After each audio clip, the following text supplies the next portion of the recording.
ఓం ఓం ఓం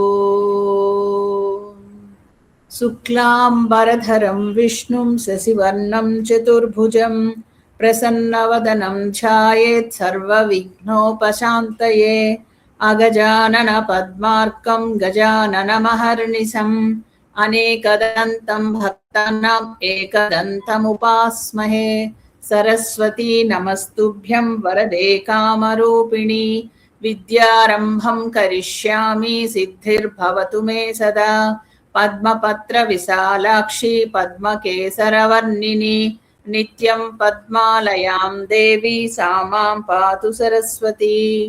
గురుర్బ్రహ్మా గురుర్విష్ణు గురుదేవో మహేశ్వర గురుర్ సాక్షాత్ పరబ్రహ్మ తస్మై శ్రీ గురవే నమః.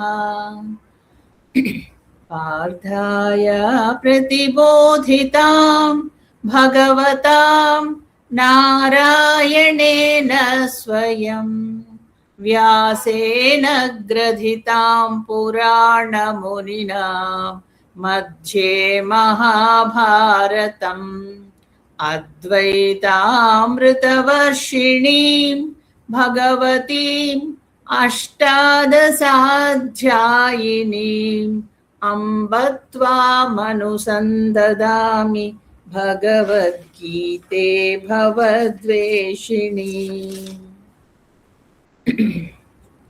3వ అధ్యాయం భగవద్గీత కర్మయోగం. ఇందులో భగవంతుడు కామము అంటే ఒక కోరిక అనేది ఎంత భయంకరమైనదో చెప్తున్నాడు. ఆ కోరిక వల్ల మనిషి నాశనం అయిపోతాడు. అది మనిషిలో రావడం వల్ల మన శరీరంలో ఏవైతే ఇంద్రియాలు ఉన్నాయో అవే వీటికి కారణం. అందుకని మనం ఏదో శత్రువు ఎక్కడో బయట ఉంటాడు అనుకుంటాం, పక్కింట్లోనో లేకపోతే మన స్నేహితుల్లోనో చుట్టాల్లోనో ఎవరో ఉన్నాడు మనకి శత్రువు, మనకి తెలిసిన వాళ్ళే మనల్ని మోసం చేస్తున్నాడు అని ఒక్కొక్కసారి విసుక్కుంటాం. కాదు, ఆ శత్రువులు మనలోనే ఉన్నారు, మన శరీరంలోనే ఉన్నారు, మనతోటే ఉన్నారు, ఉండి మనతో ఇలా తప్పులు చేయిస్తున్నారు. అంతేగాని భగవంతుడు తప్పు చేయిస్తున్నాడు, నా పూర్వజన్మ పాపం తప్పు చేయిస్తుంది అనుకోవద్దు. మీ శరీరంలో ఇంద్రియాలే మీతో తప్పు చేస్తున్నాయి, కాబట్టి వాటిని మీరు నిగ్రహించుకోండి అంటూ భగవంతుడు అర్జునుడికి చెప్పినట్టు మనకు కూడా ఇక్కడ చెప్తున్నాడు. 39 వరకు చెప్పుకున్నాం. ఈ కామము అగ్ని లాంటిది. ఈ కోరికలు ఎలాంటివి అంటే ఒకటి తీర్చుకుంటే ఒకటి వస్తూనే ఉంటుంది. దాన్ని మొదట్లోనే కట్టేయాలి, అది రాకుండా చూడాలి. ఆ కోరిక అనేది ఎలా ఉంటుందంటే అవసరమా కాదా ఎప్పటికప్పుడు చూసుకుంటూ ఉండాలి, ఎంతవరకు ఇది అవసరము అని. అవసరం లేకుండా ఊరికినే కొన్ని ఊరికినే తమాషాకి బాగుంది అని ఇలా చేస్తాను చూసారా, అది చాలా డేంజర్. అది ఒక్కసారి కనుక అది అలా చేస్తే కనుక ఇంద్రియానికి అది అలవాటు, ఇంకా కావాలి అని ఒక అగ్నిలాగా మండుతూ ఉంటుంది. కాబట్టి అగ్నిలో నెయ్యి వేస్తే ఎలా మండుతుందో ఆ విధంగా కోరికలు అనేవి అనుభవించే కొద్దీ వాటికి తృప్తి తీరదు అనుకుంటూ మనం యయాతి కథ కూడా చెప్పుకున్నాం. ఇప్పుడు 40 శ్లోకం. ఇంద్రియాణి మనోర్బుద్ధిర్ స్యాధిష్ఠానముచ్యతే ఏతైర్విమోహయత్యేష జ్ఞానమావృత్య దేహినం. ఇక్కడ ఇంద్రియాలు, ఈ కోరిక అనేది రజోగుణం నుంచి పుడుతుంది అని చెప్పాడు భగవంతుడు. కానీ అది ఎక్కడ ఉంటుంది మన శరీరంలో అంటే ఇప్పుడు చెప్తున్నాడు, మన శరీరంలో ఇంద్రియాలలోనే ఉంటుంది, ఇంద్రియముల్లో ఇది ఉంటుంది అని చెప్తున్నారు. అంటే ఇవేవి మన అధీనంలో ఉండవు. కామే ఒక స్టేజ్ వచ్చేసరికి కోరికే వాటిని తన అధీనంలోకి తీసేసుకుంటుంది ఇంద్రియాలని. నిజానికి ఇంద్రియాలు మన శరీరం కోరికల్ని అదుపులో పెట్టాలి, కానీ ఒక స్టేజ్ వచ్చేసరికి ఆ కోరికలే మనల్ని అధీనంలోకి తీసేసుకుంటాయి. కాబట్టి మన శరీరంలో ఉన్న ఆ కోరికల్ని జాగ్రత్తగా గమనించి మనం బయటికి తరమేయాలి, లేకపోతే మన అమూల్యమైన జీవితాన్ని అవి నష్టం చేసేస్తాయి. కాబట్టి ఇది ఏం చేయాలంటే, ఈ కోరిక అనేది ఏం చేస్తుందంటే మనకున్న జ్ఞానాన్ని కప్పేస్తుంది. మనందరికీ తెలియదా, కొన్ని విషయాలు తెలుసు, ఇవి అనవసరం, కొనడమే కాదండి చాలా విషయాలు మనకు తెలుస్తాయి. కానీ మనం ఏం చేస్తామంటే వాటిని కొద్దిగా మనం పర్వాలేదులే, ఇది ఉంటే బాగానే ఉంటుంది, ఇలా చేస్తే బాగానే ఉంటుందని లొంగుతాం. ఆ లొంగడం పూర్తిగా మనల్ని లొంగ తీసేసుకుంటుంది. పైగా ఏంటవుతుందంటే ఆత్మని కూడా అది దిగజార్చేలా చేసేస్తుంది. ఈ వీటిల్లోనే సుఖం ఉంది అని ఆత్మను కూడా భ్రమింప చేసేస్తుంది. అంతగా మనల్ని లొంగ తీసుకుంటుంది. పైగా ఏంటంటే అది అడిగిన కోరికలు గనక తీర్చకపోతే కోపం. తర్వాత ఇహ పర్వాలేదులే అని ఇంకా పాపపు పనులు చేయడానికైనా వెనుదీయదు కదా. ఏదో కావాలనిపిస్తుంది, అది దొరకలేదు, పాప పనులకు కూడా దిగిపోతాం. అలాంటివి చిన్న చిన్న ఎగ్జాంపుల్ మనం చెప్పుకోవడం, మన ఇళ్లలో మనందరం చూసేది ఏంటంటే, మనకి ఒంట్లో బాగోలేదు, డాక్టర్ ఏదో తినకూడదు అని చెప్పాడు, ఏదో స్వీట్ తినద్దు జాగ్రత్త అని చెప్పాడు. కానీ మనకి అప్పటి వరకు నిజానికి కోరిక లేదు, కానీ ఇంకా అప్పటి నుంచి మొదలవుతుంది. వద్దు అన్న తర్వాత తినాలి అనిపిస్తుంటుంది కదా, వెంటనే ఏంటంటే తినాలి. ఎప్పుడు మామూలుగా జాగ్రత్తగా హాయిగా ఉండేవాళ్ళు కూడా పర్వాలేదులే ఎవరు చూడట్లేదని కొంచెం తీసుకుని నోట్లో వేసుకోవడం, ఇది అవసరమా అంటే కాదు. ఆ కోరికకి అంతలా లొంగిపోవడం, ఒక వయసు వచ్చాక అంత జిహ్వచాపల్యం అవసరమా, నాకు వద్దు అనేది ఎందుకు తినడం అనేది మనల్ని మన జిహ్వని మనం కంట్రోల్లో పెట్టుకోలేమా అంటే ఉండదు. అది మనల్ని మెల్లిగా లొంగ తీసుకుంటుంది. కాబట్టి దానివల్ల అంతవరకు మనకి ఉన్న జ్ఞానం పోతుంది. ఇది తింటే చాలా మనకి మంచిది కాదు అని అందరికీ మనం చెప్తాం, కానీ మన వరకు వచ్చేసరికి మనం దానికి లొంగిపోతుంది. అందుకని ఏం చేస్తామంటే ఇలాంటి పాప పనులు కూడా చేసేస్తాం, పర్వాలేదులే. అది మనిషిని అధోగతికి దిగజారుతుంది కదా. అంతవరకు ఒక స్టేచర్లో మెయింటైన్ అని కూడా దిగజారిపోతారు. దానికోసం నాకు కావాలి అని అడగడం స్వీట్ అవసరం. ఇది ఎందుకు, ఇది అలాంటి అంటే చిన్న ఎగ్జాంపుల్ చెప్తున్నాం ఇలాగనమాట. కాబట్టి ఇలాంటి కోరికలు అసలు మనకు జీవితం వచ్చిందే మోక్ష ప్రాప్తి కోసం. ఇక మోక్ష ప్రాప్తి అలా చూస్తాం, ఈ కోరికల్లోనే పుట్టుమిట్టాడుతూ ఉంటాం. కాబట్టి చాలా జాగ్రత్తగా ఉండండి. ఇవి మీ ఇంద్రియాల్లోంచే మీ కోరికలు పుడుతున్నాయి, వీటిని చూసుకోండి అని భగవంతుడు చెప్తున్నాడు. తస్మాత్ త్వమింద్రియాణ్యాదౌ నియమ్య భరతర్షభ పాప్మానం ప్రజహిహ్యేనం జ్ఞాన విజ్ఞాన నాశనం. ఇది చాలా బాగా మనకి చెప్పే శ్లోకం ఇక్కడ. అందుకని అర్జున, నువ్వు ముందర ఇంద్రియాలని వశపరుచుకో. నీ ఇంద్రియాలు ఏవైతే ఉన్నాయో వాటిని నువ్వు నీ కంట్రోల్లో పెట్టు. ఎందుకంటే నీకు ఎక్కడుందో కామన్, నీ కోరికలు తెలిసిపోతున్నాయి కదా నీ శరీరంలో. కాబట్టి వాటిని నిగ్రహిస్తేనే నువ్వు కామాన్ని, కోరికని జయించగలవు అని చెప్తున్నాడు. కాబట్టి లేకపోతే ఏం చేస్తుందట ఈ కోరిక అనేది, జ్ఞానాన్ని విజ్ఞానాన్ని కూడా నాశనం చేస్తుంది. జ్ఞానం అంటే ఏంటి, మనం ఏదైతే చదువుకుని నేర్చుకున్నామో అది. విజ్ఞానం అంటే మనం ఏవైతే ఎక్స్పెరిమెంట్స్ చేసి మన ప్రాక్టీస్లో మన జీవితంలో నేర్చుకున్నామో అది. రెండింటిని కూడా నాశనం చేసేస్తుంది. ఆలోచన శక్తి అనేది క్షీణించిపోతుంది. ఇక అదే కావాలి, అది చెయ్యాలంతే. అలాగా ఒక అందులోకి వెళ్ళిపోతూ ఉంటాం. కాబట్టి సర్వశక్తులు ఒడ్డి నువ్వు నీ శరీరంలో ఇంద్రియాలను నువ్వు నిగ్రహించుకో అని చెప్తున్నాడు.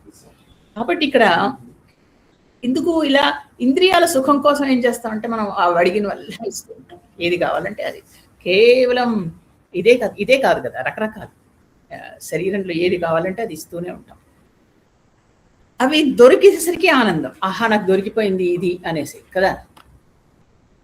తర్వాత అది కానీ ఎంతసేపు నిలుస్తుందండి ఆ కోరిక. ఇప్పుడు ఏదో ఒకటి కావాలి అనిపిస్తుంది, అదేదో కొంటాము, లేకపోతే ఏదో ఇంకొకళ్ళ దగ్గర నుంచి తీసుకుంటాం. అది ఎంతసేపు నిలుస్తుంది, కొద్దిసేపే. ఆ తర్వాత నిజంగా అది మనం కొనేసిన తర్వాత వాటికి మనకి ఇంట్రెస్ట్ కూడా పోతుంది కదా. అది చాలా కొద్దిసేపు నిలిచే ఆనందం. కాబట్టి దానికోసం మొత్తం నీ జీవితం అంతా నువ్వు నాశనం చేసుకోకు అని చెప్తున్నారు. ఇది నిజంగా ఒక్కసారి ఆలోచించాలి, ఇది మనకి మేలు చేస్తుందా కీడు చేస్తుందా అని. కానీ అలా ఆలోచించే శక్తి కూడా మనల్ని ఆలోచించనీయకుండా నాశనం చేసేస్తుంది ఈ కావాలి అనే కోరిక. కానీ ఇది నిజంగా మీరు ఆలోచించి చూస్తే మీకు ఆత్మానందం ఉండదు, శారీరక ఆనందమే ఉంటుంది. వీళ్ళు ఏదైనా సరే తినడమే కాదండి, మీకు కావాల్సింది చూడటం లేదా కావాల్సింది వినడం, ఇలాంటివన్నీ మీరు ఇంద్రియాలు ఏవి భోగాలు అనుభవిస్తున్నారో ఇంద్రియాలతోటి ఏదైనా సరే ఆత్మకి ఇవ్వదు ఆనందం. ఆత్మకి ఎప్పుడంటే ఆనందపడేది రెండు విషయాలు. ఒకటి, మీకు బాగా ఎవరికైనా మంచి నిజంగా ఆనందం కలుగుతుంది. తర్వాత ఈ ఆత్మానందం అనేది మనకి రెండు సార్లు. ఒకటి, నిజానికి భగవంతుడి గురించి ఏదైనా తెలుసుకుని అది తెలిసినప్పుడు వచ్చే ఆనంద బాష్పాలు ఉంటాయి చూసారా, అది ఆత్మానందం. మనస్సులోంచి పొంగు వస్తాయి. రెండు, పరోపకారం చేసి మనం ఇంకొకళ్ళకి చాలా ఎవరికైనా సహాయం చేసి వాళ్ళు ఆనందపడ్డప్పుడు వచ్చే ఆనందం అది. అప్పుడు మన ఆత్మ ఆనందం పడుతుంది. ఇలాంటి వాటిల్లో వెతుక్కోవాలి. కానీ కేవలం నాకు శరీర ఆనందం ఏంటిస్తోంది, నేను ఇది కొంటే ఆనందమా లేకపోతే అది చేస్తే ఆనందమా అనేది చాలా తాత్కాలికమైంది. కాబట్టి మన ఆత్మానందమే మనం లక్ష్యంగా పెట్టుకోవాలి. మనం అది గనక మెల్లిగా మనకు అలవాటైతే అప్పుడు ఇంకా ఈ చిన్న ఆనందాన్ని మనం చేస్తాం కూడా. కాబట్టి రెండు ముఖ్యంగా దీనికి మనం నేర్చుకోవాల్సింది. ఒకటి, అభ్యాసము 2 వైరాగ్యము అంటారు పెద్దవాడు. అభ్యాసం అంటే అలవాటు చేస్తూ ఉండడం మెల్లిమెల్లిగా. ఏవైతే నీకు ఆత్మకు ఆనందాన్ని కలిగిస్తున్నాయో 2 ముఖ్యంగా నేను చెప్పాను. ఒకటి భగవంతుడి గురించి రాయడం, చూడడం, వినడం, లేకపోతే ఆయన గురించి ఆలోచించుకోవడం, ఇలాంటివి మనకి చాలా ఆత్మకి ఆనందాన్ని కలిగిస్తాయి. 2 లోకోపకారం చేయడం. ఒక మనిషికే కాదండి, ఏదైనా ఒక జీవికి చేసినా కూడా ఒక చెట్టు పడిపోతుంది, దానికి మనం ఉద్ధరించినా కూడా అది కూడా ఆనందం. కాబట్టి ఒక జీవిని ఉద్ధరించడం, ఈ 2 మనకు ఆనందాన్ని ఇస్తాయి. ఈ 2 మనం పెంపొందించుకోవాలి. అప్పుడు నిజంగా ఆత్మను, ఇది మన ప్రాక్టీస్, బై ప్రాక్టీసే వస్తుంది. తర్వాత 2 వైరాగ్యం. వైరాగ్యం అంటే అన్ని మానేసి కూర్చోమే కాదు, కానీ భౌతిక సుఖాలు మనకి ఎంతవరకు ఆనందాన్ని ఇస్తాయి, ఎంతవరకు అవసరం ఆలోచించుకుంటూ ఎక్కడికక్కడ చెక్ చేసుకుంటూ ఉండాలి మనల్ని మనం. అప్పుడు నిజానికి మనం సుఖం అనుకుంటోంది మనకు సుఖమా, అది నిజంగా అది అవసరమా అని ఆలోచిస్తే కనుక అప్పుడు ఇక అవి అలా తెలుసుకోవడం మొదలెడితే ఇంకా మనం జాగ్రత్తగా ఉండి ఎక్కడికక్కడ కట్ చేస్తాం. అన్నీ మానేసి మనం సన్యాసంలో ప్రపంచంలో ఉన్నాం కాబట్టి కుదరదు. కాబట్టి ఇంత జాగ్రత్తగా ఉండాలి, లేకపోతే మనకున్న జ్ఞానము విజ్ఞానము కూడా నాశనం అయిపోతాయి. దీనికి పరికరాలు ఏంటి అనేది తర్వాత శ్లోకం. కానీ ఇక్కడ మనం ఒక విషయం ఆలోచిద్దాం, ఎలా నాశనం అవుతాయి జ్ఞానం విజ్ఞానం అంటే. దుర్యోధనుడు మనం అనుకుంటాము అసలు ఏమీ రాదు అని, కానీ ద్రోణుడి దగ్గర అన్ని నేర్చుకోవడమే కాదండి, అతను వెళ్ళి యుద్ధ విద్యని మళ్ళా గద ఆయనకి ఇష్టమైనది ఆ గదా యుద్ధాన్ని అతను వెళ్ళి బలరాముడి దగ్గర నేర్చుకున్నాడు. బలరాముడు లాంటి వాడు ప్రపంచంలో ఉన్న ఒక గదా యుద్ధంలో ఆ రోజుల్లో ముఖ్యుడు. ఆయన సర్టిఫికేట్ ఇస్తాడు దుర్యోధనుడికి, ఏంటంటే ఇతన్ని మించిన వాడు లేడు. అందుకంటే సాధనలో దుర్యోధనుని మించిన వాడు లేడు. భీముడి కంటే కూడా ఎక్కువ సాధన చేశాడు. భీముడిది బలం అని దుర్యోధనుడిది సాధన. అంత గొప్ప సాధన, అంత జ్ఞానం ఉంది అతనికి ఆ గదాయుద్ధం మీద, యుద్ధం మీద. కానీ అవన్నీ ఎందుకైనా పనికొచ్చాయా? కావాల్సింది ఒక్కటే అతని కోరిక, అతనికి యుద్ధకాంక్ష, అతనికి రాజ్యకాంక్ష, నాకు రాజ్యం కావాలి.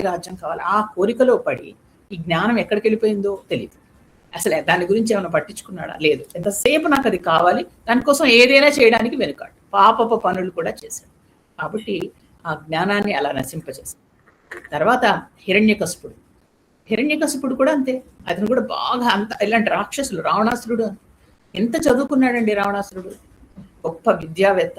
అలాంటి వాడు అన్ని కళలు తెలిసి అంత గొప్ప వంశంలో పుట్టి అంత గొప్ప రాజకీయవేత్త, ఒక పరస్త్రీ వ్యామోహం అనే ఒక కోరికకు లోబడి మొత్తం జీవితం కాదు ఆ కులాన్ని కూడా భ్రష్టు పట్టించాడు. కాబట్టి ఆ ఉన్న జ్ఞానం నాశనం అయిపోతుంది. ఇది ఒక భారతంలో ఒక మన ఎగ్జాంపుల్ చెప్పుకుంటే కనుక ద్రోణుడు ఎంత గొప్పవాడంటే భరద్వాజ మహర్షికి పుత్రుడు. భరద్వాజ మహర్షి అంటే ఆయన చాలా గొప్పవాడు. ఆయన తర్వాత ఆయన దగ్గర తండ్రి దగ్గర అన్నీ నేర్చుకుని తర్వాత అతనికి ఏంటంటే అస్త్రశస్త్ర విద్యలంటే ఎందుకో ఇష్టం కలిగింది ద్రోణుడికి. మామూలుగా మిగతా అన్ని విద్యలు ఒక ఋషిపుత్రుడిగా, ఒక బ్రాహ్మణుడిగా అన్ని నేర్చుకోవడం కాకుండా అస్త్రశస్త్ర విద్యల మీద అతనికి చాలా ఇష్టం కలిగింది. ఆ రోజుల్లో బ్రాహ్మణులు క్షత్రియులు వీళ్ళిద్దరే నేర్చుకునేవారు. అప్పుడు వెళ్ళి పరశురాముడిని అడిగాడు. అంటే పరశురాముడు అన్నాడు, నా దగ్గర ఉన్న అస్త్ర విద్యలన్నీ నేర్పిస్తానంటే పరశురాముడి దగ్గర కూడా నేర్చుకున్నాడు. అంటే తండ్రి దగ్గర నేర్చుకున్నాడు, పరశురాముడి దగ్గర నేర్చుకున్నాడు. ఇంకా సరిపోలే అతనికి, ఇంకా నేర్చుకోవాలి. అప్పుడు అగ్నివేశుడు అనే ఇంకొక ఋషి ఉంటాడు, ఆయన దగ్గరికి వెళ్ళి ఆగ్నేయాస్త్రం అలాంటి గొప్ప దివ్యాస్త్రాలు నేర్చుకొచ్చాడు. ఎందుకంటే అలాంటివి అందరికీ రావు, అది మంత్రాలు చేసి ఉపయోగించాడు, అలాంటివి నేర్చుకొచ్చాడు. అంత జ్ఞానం ఉంది ఆయనకి. అతనికి ఏంటి కోరిక?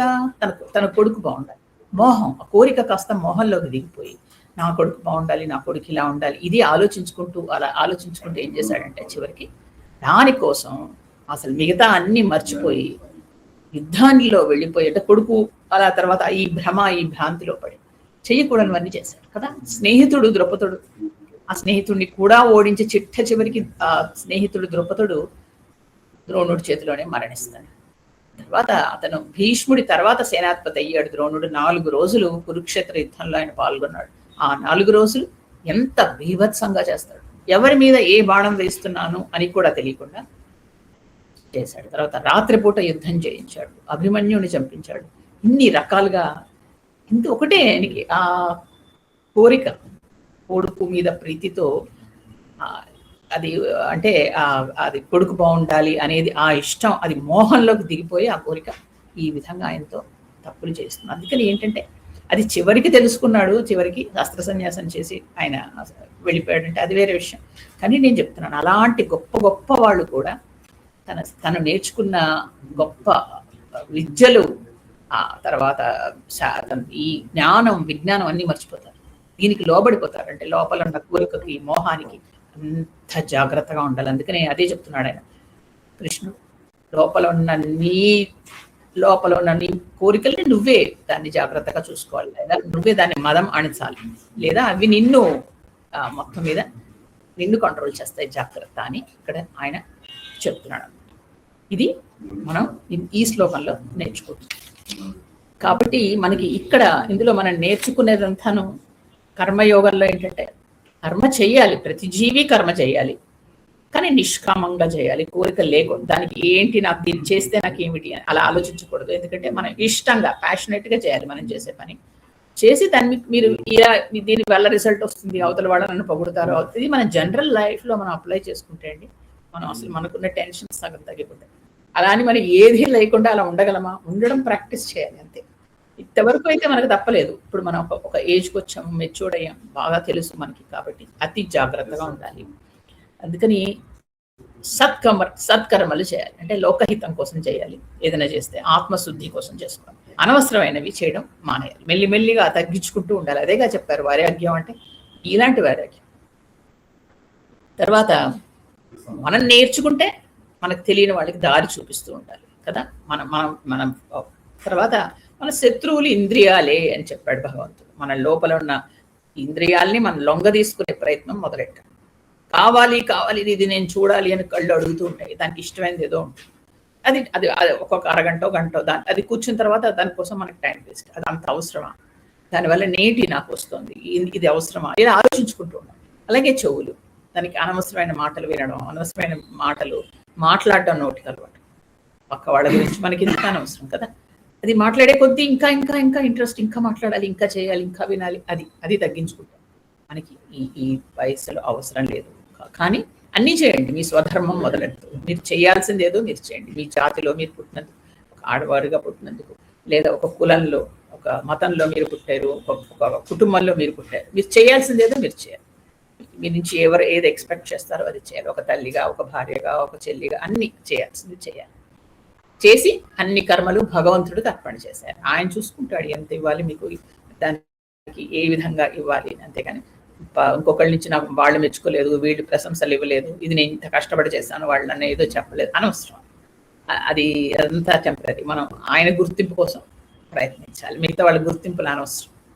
ఇది మనం కర్మ యోగంలో నేర్చుకుంటున్నాం. ఇంకా 2 శ్లోకాల్లో కర్మయోగం అయిపోతుంది.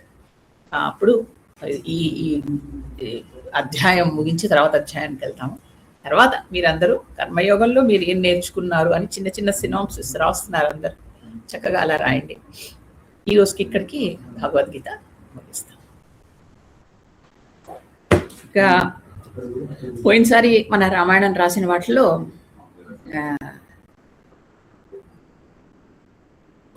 క్వశ్చన్స్ వేశాను నేను.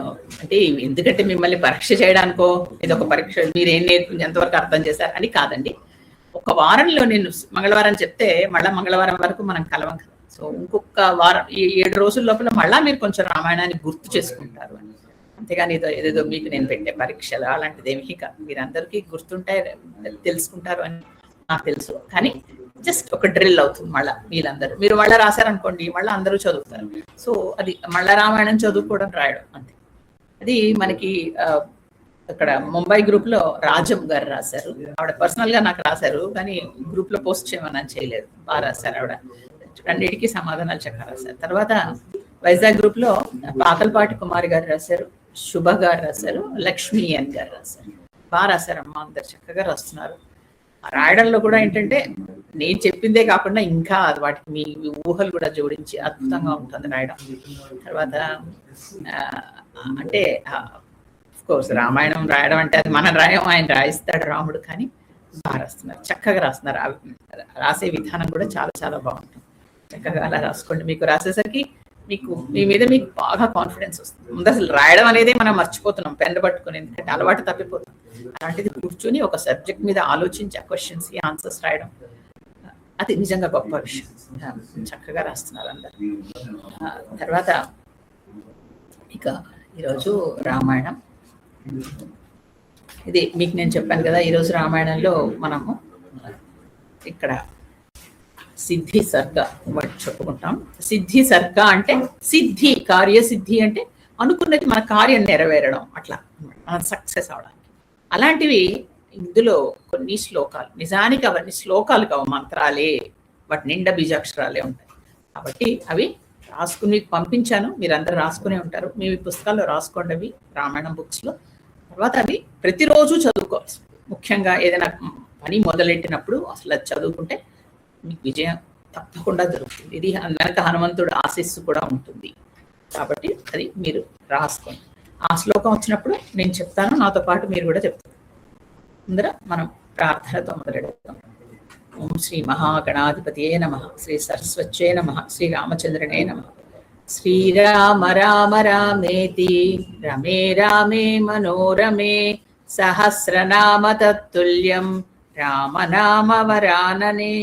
రామాయ రామభద్రాయ రామచంద్రాయ వేధసే, రఘునాథాయ నాథాయ సీతాయ పతయే నమః. ఆపదామపహర్తారం దాతారం సర్వసంపదాం, లోకాభిరామం శ్రీరామం భూయో భూయో నమామ్యహం. కూజంతం రామ రామేతి మధురం మధురాక్షరం, ఆరుహ్య కవితా శాఖాం వందే వాల్మీకి కోకిలం.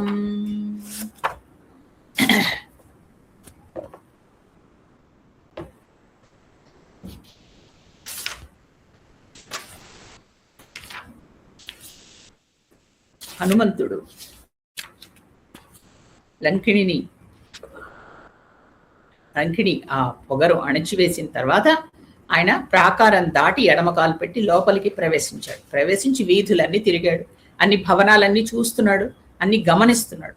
చూసిన తర్వాత ముందర మంత్రులు గృహాలు, తర్వాత మిగతా వాళ్ళందరివి చూసి లోపలికి రావణుని అంతఃపురంలోకి ప్రవేశించాడు. అక్కడ పుష్పక విమానం ఉంది, అక్కడ లోపలున్న ఆ రావణుని అంతఃపురం లోపలికి కూడా వెళ్ళి చూశాడు. అనేక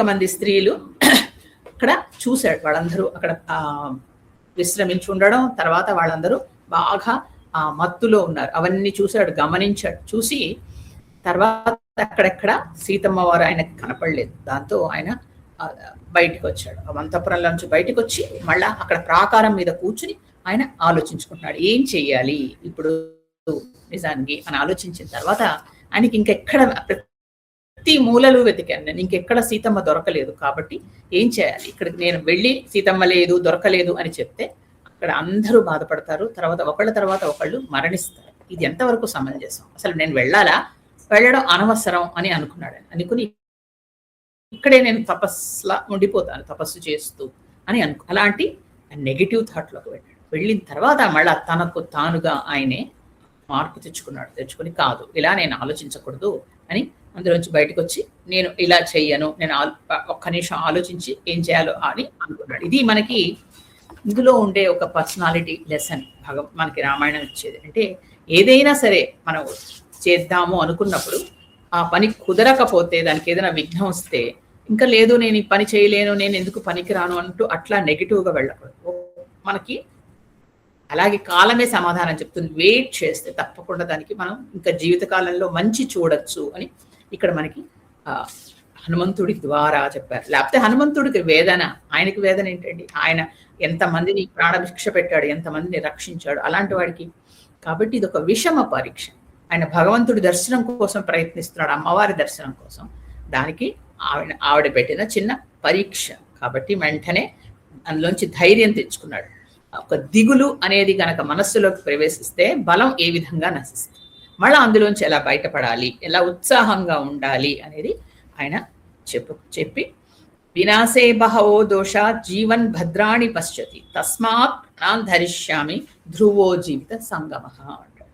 అంటే మనకు అప్పటికప్పుడు ఏదో నాశనమో మరణమో చేస్తే కనుక అనేక దోషాలు కూడా వస్తాయి, కానీ బతికుంటే శుభాలు చూడవచ్చు. అందుకని నేను ఉంటాను, అనుకున్నది సాధిస్తాను అని ఆయన అనుకుని వెంటనే ఆశాభంగాలు కలుగుతూనే ఉంటాయి. మనందరికీ జీవితంలో అందరం చూసిన వాళ్ళమే. ఎక్కడో ఒక ఆశాభంగం ఉంటుంది మనకి జీవితంలో. అనుకున్నవన్నీ సాధించలేంగా. అలాంటప్పుడు వెంటనే అమ్మో ఇంకా నేను నా వల్ల అవ్వదు అనకూడదు. ముందరికి వెళ్ళాలి. ఆ విఘ్నాలను ఛేదించుకుని వెళ్తే తప్పకుండా అనుకున్నది సాధిస్తాం. అనుకోకుండా కష్టం వచ్చినట్టే అనుకోకుండా సుఖం కూడా వస్తుంది. కాబట్టి మనం ఈ జీవించి ఉండి అన్ని చూస్తేనే సుఖాలు కనిపిస్తాయి. అది మనకి రామాయణం ఇచ్చే గొప్ప సందేశం అని ఇలా అనుకుని ఆలోచించి ఆయన దాని నుంచి చూశాడు. చూసి ఆ ప్రాకారం నుంచి చూసేసరికి అప్పటి వరకు కనపడని అశోకవనం ఆయనకు కనిపించింది. అంటే అప్పటి వరకు అదృశ్యంగా ఉందని కాదు, ఆయన దృష్టి పడలేదు. సడన్ గా అప్పుడు ఆయన దృష్టి పడింది. అక్కడ పడేసరికి ఇది ఎందుకు ఆయన మనసులో ఆ శ్రీరాముడి ఆశీర్వచనం వల్ల, ఆయన శ్రీరాముడు ఇచ్చిన ప్రేరేపణ వల్ల అలా జరిగింది. దూరంగా ఉన్నది ఆయనకి కనిపించేసరికి వెంటనే అనుకున్నాడు, ఇక్కడ ఇక ఫల పుష్పాలతో వృక్షాలతో నిండున్న అశోకవనం కనిపిస్తోంది.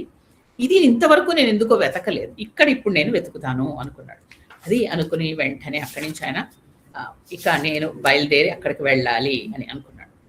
నిశ్చయించుకున్నాడు. అప్పుడు ఇక దేవతలందరికీ ముందర ప్రార్థన చేశాడు. ప్రార్థన చేయడం ఏంటంటే ఇక్కడ ఒకటే అనుకున్నాడు. అంతకు ముందర కూడా ఆయన సముద్ర లంఘనం ముందర అందరికీ ప్రార్థన చేశాడు. కానీ అప్పుడు సీతమ్మ వారికి చేయలే. రాముడికి అందరికీ చేశాడు, సీతమ్మ వారికి చేయలే. అదొకటి ఆయనకి మనసులో. సో ఈసారి అమ్మ నేను నిన్ను వెతకడం కాదమ్మా, నువ్వే నాకు కనిపించాలి, నువ్వే నీ దర్శనం నాకు ఇవ్వాలి అన్నట్టుగా అమ్మవారికి కూడా ప్రార్థన చేస్తాడు. చేసి ఇక్కడి నుంచి ఇక ఆయన అన్వేషణ మొదలు పెడతాడు. నేను ఈరోజు ప్రస్తుతం ఇప్పుడు అర్థాలు చెప్పుకొని వెళ్ళిపోతాను. అయిన తర్వాత మనం అందరం కలిసి తర్వాత ఈ శ్లోకం చదువుతాం. ముందర నేను చెప్తాను శ్లోకము అర్థము చెప్పేసి కథ పూర్తి చేశాక ఇప్పుడు అందరం కలిసి తర్వాత చదువుతాం. ఆయన దేవతలందరికీ ప్రార్థన చేశాడు. ప్రార్థన చేయడం ఏంటంటే అప్పట్లో ప్రార్థన అంటే కేవలం తన ఇష్టదైవానికే కాదండి, మిగతా వాళ్ళకు కూడా చేయాలి, మిగతా దేవుళ్ళందరికీ కూడా. అంటే ఎక్కడెక్కడ ఎవరున్నారు, మనకి 33 కోట్ల దేవతలు అంటాం మనం కదా. ఏంటి హిందువులకి ఇంతమంది దేవతల అని మిగతా మతాల వాళ్ళు కూడా అంటూ ఉంటారు. అందులో ఏమిటి అనేది ఈ శ్లోకంలో ఆయన స్పష్టంగా చెప్పారు. వసూన్ రుద్రాన్ స్థదాదిత్యాన్ అశ్వినౌ మరుతోపిచ నమస్కృత్వా గమిష్యామి రక్షసాం శోకవర్ధన అన్నారు. వసూన్ రుద్రాన్ స్థదాదిత్యాన్ అశ్వినౌ మరుతోపిచ నమస్కృత్వా గమిష్యామి రక్షసాం శోకవర్ధన. అంటే ఇక్కడ ఏం చెప్తున్నాడంటే ఆయన అష్ట వసువులకు, ఏకాదశ రుద్రులకు, ద్వాదశాదిత్యులకు, అశ్వనీ దేవతలకు, మరుత్తులకు నా నమస్కారం అని చెప్పాడు. ముందర రాముడికి కాదు, వీళ్ళందరికీ. అంటే ముందర చేయవలసిన వాళ్ళు వీళ్ళు, మొత్తం మనకి ఈ సృష్టిని కంట్రోల్ చేసేవాళ్ళు వీళ్ళు. కాబట్టి వాళ్ళకి ముందర నమస్కారం చేశాడు. నేను రామకార్యం మీద బయలుదేరుతున్నాను, నా కార్యం విజయమయ్యేటట్టు చేయరా అని ముందర వాళ్ళకి నమస్కారం చేశాడు. అని నేను రాక్షసులకి వాళ్ళకి వినాశనం కల్పించేలా నేను అశోకవనంలోకి ప్రవేశిస్తున్నాను, నాకు విజయం కలిగేలా చూడండి, అక్కడ నాకు సీతమ్మ వారి దర్శనం అయ్యేలా చేయండి అని. ఇక్కడ ఎవరెవరు వీళ్ళు? ఈ అష్టవసువులు అంటే ఎవరు? అష్టవసువులు అంటే ఇక్కడ 33 కోట్లు అంటే ఏంటంటే నిజంగా కోటి కాదండి, 1 crore అని కాదు. ఇక్కడ కోట్లు అనేది ఒక సంస్కృత్ వర్డ్. కాబట్టి ఇక్కడ 33 కోట్లు అంటే ఏంటంటే ఒక విభాగము ఇది. అందుకని టైప్స్ అన్నమాట. ఇన్ని టైప్స్ అన్నారు, 33 టైప్స్ ఆఫ్ అన్నారు, అంతేగాని 33 crores అని కాదు ఇక్కడ లెక్క. సో ఇక్కడ ఏంటంటే వసువులు 8 మంది. వీళ్ళు ఇంద్రుడికి సహాయంగా ఉంటారు దేవతలు. వీళ్ళు ఇంద్రుడి సహాయంగా ఉండే దేవతలు. వీళ్ళు అష్ట సిద్ధులు ఇస్తూ ఉంటారు. ఈ అష్ట వసువులు అంటారు. వీళ్ళు ప్రకృతి తత్వానికి ప్రతీకలు అంటారు. వీళ్ళు అష్ట వసువులు. ముందర వాళ్ళకి వసువుని అన్నారు కదా, వాళ్ళకి. తర్వాత రుద్రులు ఏకాదశ రుద్రులు అంటారు. అంటే శివుడు 11 అవతారాలు ఉంటాయి, వాళ్ళు ఏకాదశ అంటే 11, 11. వీళ్ళు సృష్టి స్థితి లయాల్లో వాళ్ళు ప్రధాన పాత్ర వహిస్తారు. అంటే బ్రహ్మకు కూడా సహాయంగా ఉంటారు వీళ్ళు అలాగా. మళ్ళీ అందువల్ల వీళ్ళని ఏకాదశ రుద్రులు అంటారు. ఇక ఆదిత్యులు 12 మంది ఆదిత్యులు, ద్వాదశ ఆదిత్యులు అంటారు. వీళ్ళు ఒక్కొక్క నెలలో సూర్యుడిని ఒక్కొక్క నామంతో పిలుస్తారు. అంటే జనవరి ఫిబ్రవరి కాదు, చైత్రము వైశాఖము అని చెప్పుకుంటాం కదా, ఒక్కో నెలలో సూర్యుడికి ఒక్కో పేరు ఉంటుంది. వీళ్ళని ద్వాదశ ఆదిత్యులు అంటారు. వాళ్ళకి నమస్కారం చేశాడు. తర్వాత అశ్వనీ దేవతలు. అశ్వనీ దేవతలు 2 సూర్యుడి కుమారులు వీళ్ళిద్దరు అశ్వనీ దేవతలు అంటారు. వాళ్ళు దేవత వైద్యులు అంటారు. వీళ్ళనే తథాస్తు దేవతలు అని కూడా అంటారు. ఏంటో తెలుసా అండి తథాస్తు దేవతలు అంటే? ఇప్పుడు అందుకే మనం సాయంత్రం పూట ముఖ్యంగా గబుక్కుని మన గురించి మనం ఏది చెడుగా అనుకోకూడదు. నేను చేయలేని పని, లేకపోతే ఇది నా వల్ల కాదు అసలు, ఇలా ఏదో మనం అంత నెగిటివ్గా మాట్లాడితే పెద్దవాళ్ళు అంటారు అలా అనకూడదు, పైన తథాస్తు దేవతలు ఉంటారు, తథాస్తు అంటే కనుక అది నిజమైపోతుంది, అలా అనకండి అంటారు. గుర్తుందా మీకు? అందుకని సాయంత్రం పూట ముఖ్యంగా వాళ్ళు తిరుగుతూ ఉంటారు కాబట్టి అసలు మన గురించి మనం అనుకోకూడదు. ఇంకోళ్ళ గురించి అంటే నిజం అవుతుంది. ఇంకోళ్ళ గురించి మన వాళ్ళు చెడిపోవాలను బాగవ్వాలను అంటే అవే అవవు. మన గురించి మనం ఏదైనా అనుకున్నప్పుడు అప్పుడు పైన తథాస్తు దేవతలు ఉంటారు, వాళ్ళు తథాస్తు అంటే కనుక నిజం అవుతుంది అంటారు. వీళ్ళే అశ్వని దేవతలు అంటే. వీళ్ళు ఆయుర్వేద విద్య, వీళ్ళు ఔషధం, అందుకే ఔషధం కూడా వీళ్ళని స్మరించి తీసుకుంటారు అశ్వని దేవతలు. ఇదివరకు ఆయుర్వేదం ఇచ్చేవాళ్ళు కాబట్టి వీళ్ళు ఇక్కడ 33 కోట్ల దేవతలు అంటారు. ఇక్కడ 33 మీకు నంబర్ ఎట్లా వచ్చిందంటే వసువులు 8 మంది, లెక్క మీరు రాసుకుంటే రాసుకోండి. అష్ట వసువులు 8, రుద్రులు 11, ఆదిత్యులు 12, అశ్వని దేవతలు 2. సో 8 + 11 + 12 + 2 అంటే ఇక్కడ 33 వచ్చింది మీకు. ఇక్కడ 33 కాబట్టి 33 విభాగాలు అనమాట. అలాగా అంతే, అన్ని ఎంతమంది దేవతలు అనే అర్థం. కానీ ఇక్కడ మీకు వీళ్ళు ఒక్కొక్కళ్ళు ఒక్కొక్క పని చేస్తారు. ఈ గ్రూప్ ఒక పని కాదు, ఒక్కొక్క వాళ్ళు ఒక్కొక్క పని. కాబట్టి ఇక్కడ ఇంతమంది ఉన్నారు, ఇలా చేస్తున్నారు. వసువులు, అష్టవసువులు అంటే 8, ఏకాదశ రుద్రులు అంటే 11 మంది, ఆదిత్యులు అంటే ద్వాదశాదిత్యులు 12, అశ్విని దేవతలు 2. కాబట్టి 33 ఈ విధంగా మనకి నెంబర్. కాబట్టి ఆ 33 మందికి ముందర నమస్కారం చేశాడు. చేసిన తర్వాత అంటే మన ఇంద్రియాలు, తర్వాత లోపల ఉన్న మనస్సు, అంతఃకరణ ఇవన్నీ బాగుండాలంటే వీళ్ళ అనుగ్రహం ఉండాలి. కాబట్టి వాళ్ళకి నమస్కారం చేశాడు. తర్వాత తన ఇష్ట దైవానికి నమస్కరించాడు. అంటే మనం ఏదైనా పని చేసినప్పుడు మన ప్రయత్నం ఎలాగో ఉంటుంది, దానితో పాటు దైవానుగ్రహం ఉండాలండి, లేకపోతే ఆ పని పూర్తవుతుంది. కాబట్టి మనకి దైవానుగ్రహం ఆయనకి కావాలి. ఇప్పుడు నేను పని చేయబోతున్నాను, వెళుతున్నాను, ఇంక అన్ని చోట్ల అయిపోయింది, ఇంక అక్కడ ఒక చోట వెతకాలి, అక్కడ అమ్మవారు నాకు దర్శనం అవ్వాలి అంటూ తన ఇష్ట దైవమైన శ్రీరామచంద్రుడిని ఇది ప్రార్థించాడు. ఇది విజయం సిద్ధి ఇచ్చే గొప్ప శ్లోకం.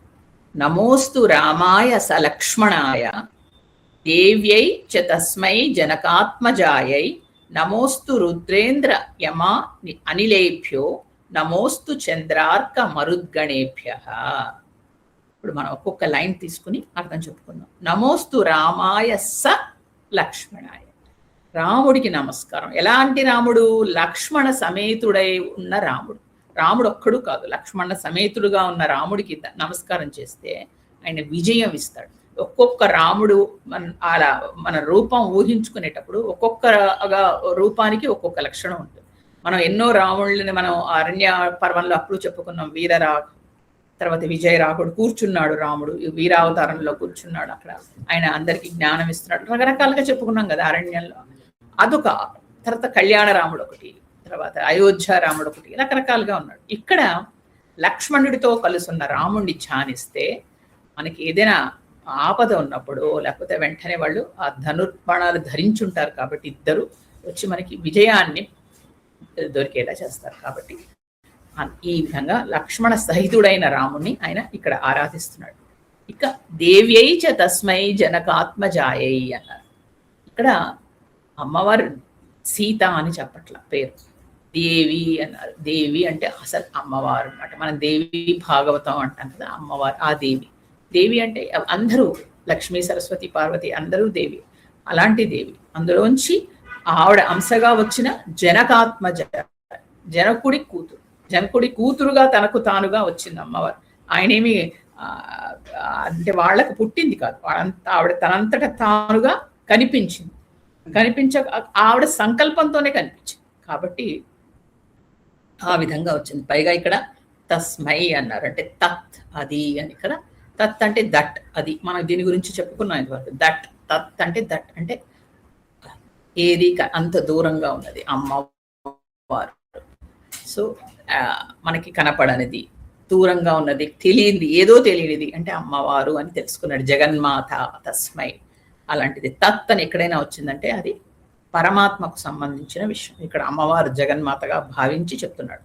అంటే ఇక్కడ ఏంటంటే పరబ్రహ్మ స్వరూపిణి, అయ్యో నిజ ఈవిడ తనకు మా జనకుడికి ఎలాగో నువ్వు నీకు నువ్వుగా ఆయనకి లభించి అనుగ్రహించావు, అలాగే నువ్వు కూడా నన్ను అనుగ్రహించు.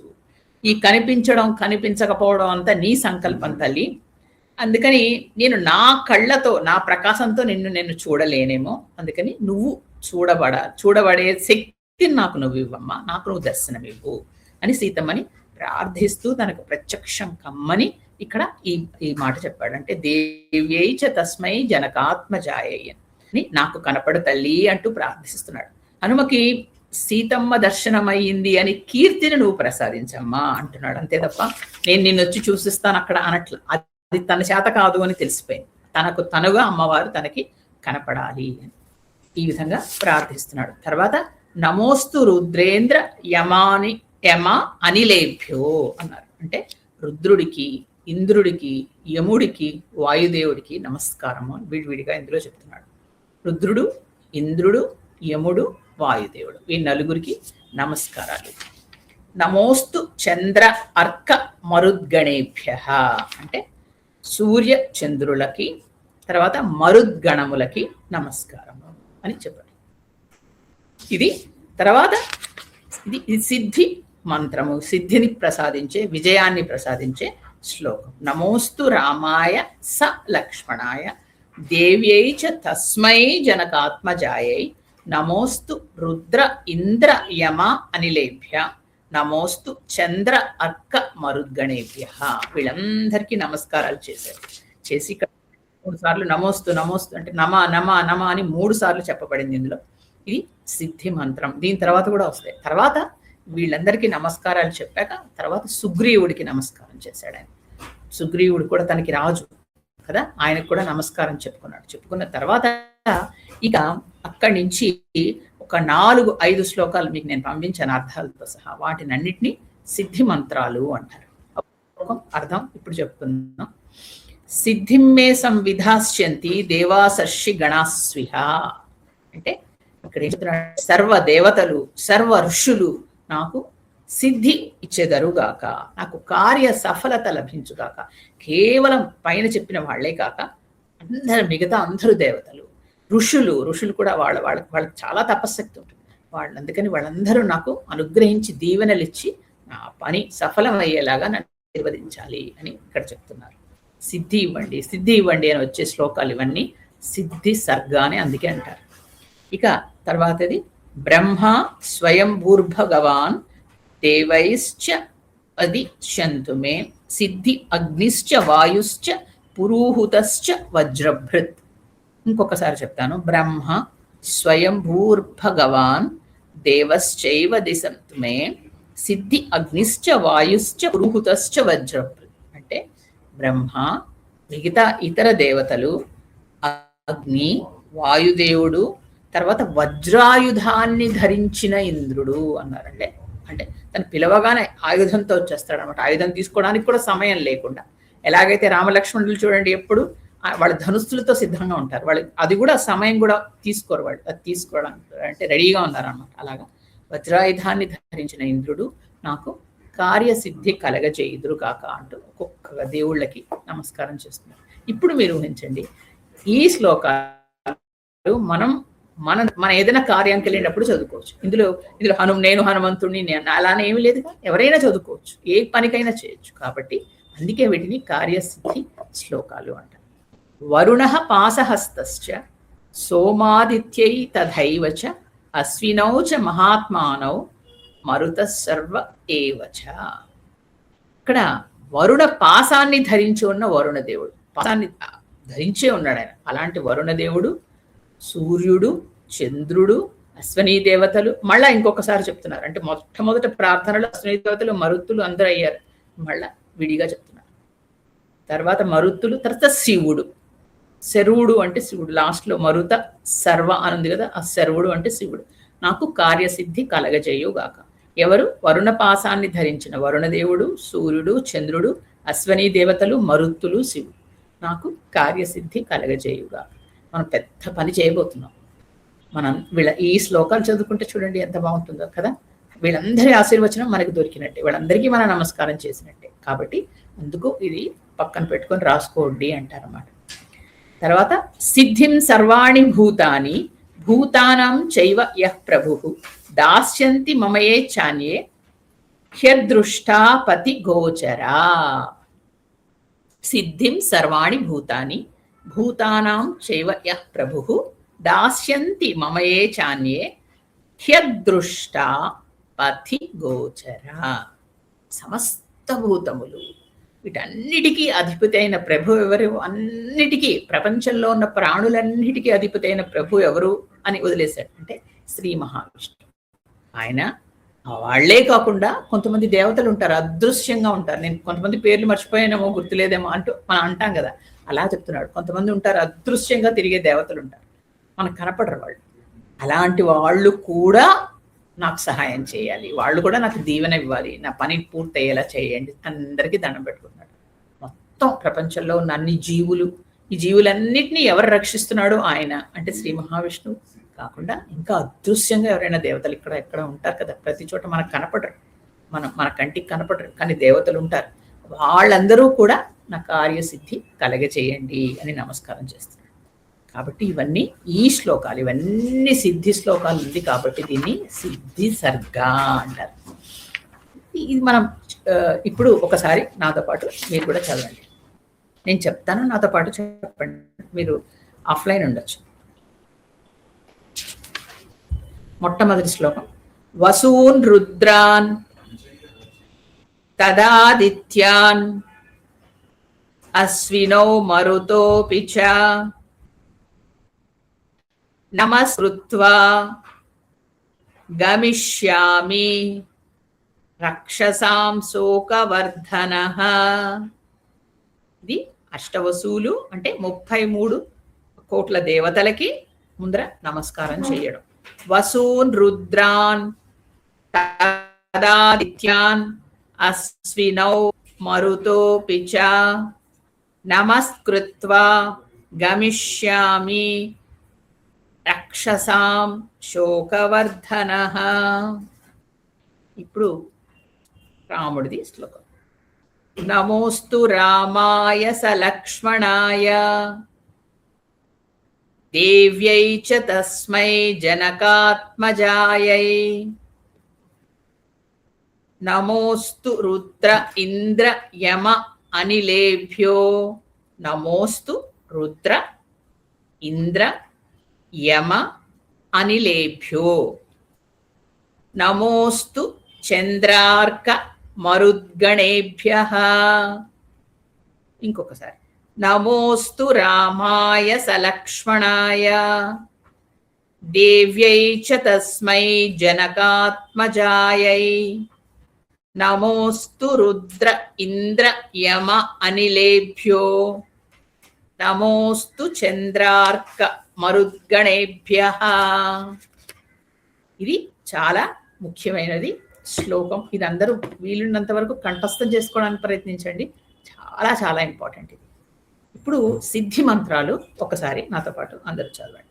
సిద్ధిం మే సంవిధాస్యంతి దేవాసర్షి గణాస్విహ. సిద్ధిం మే సంవిధాస్యంతి దేవాసర్షి గణాస్విహ. బ్రహ్మా స్వయం భూర్భగవాన్ దేవశ్చైవ దిశంతు మే. సిద్ధి అగ్నిశ్చ వాయుశ్చ పురూహుతశ్చ వజ్రభృత్. ఇప్పుడు ఇంకొకసారి. బ్రహ్మ స్వయం భూర్భగవాన్ దేవాశ్చైవ దిశంతు మే.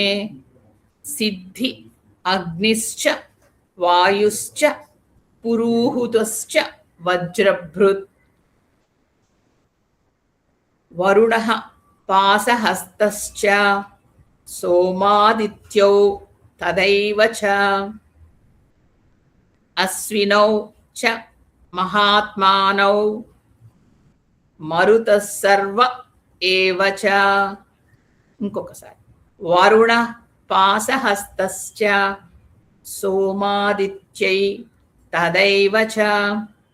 అశ్వినౌ చ మహాత్మానౌ మరుత సర్వ ఏవ చ. సిద్ధిం సర్వాణి భూతాని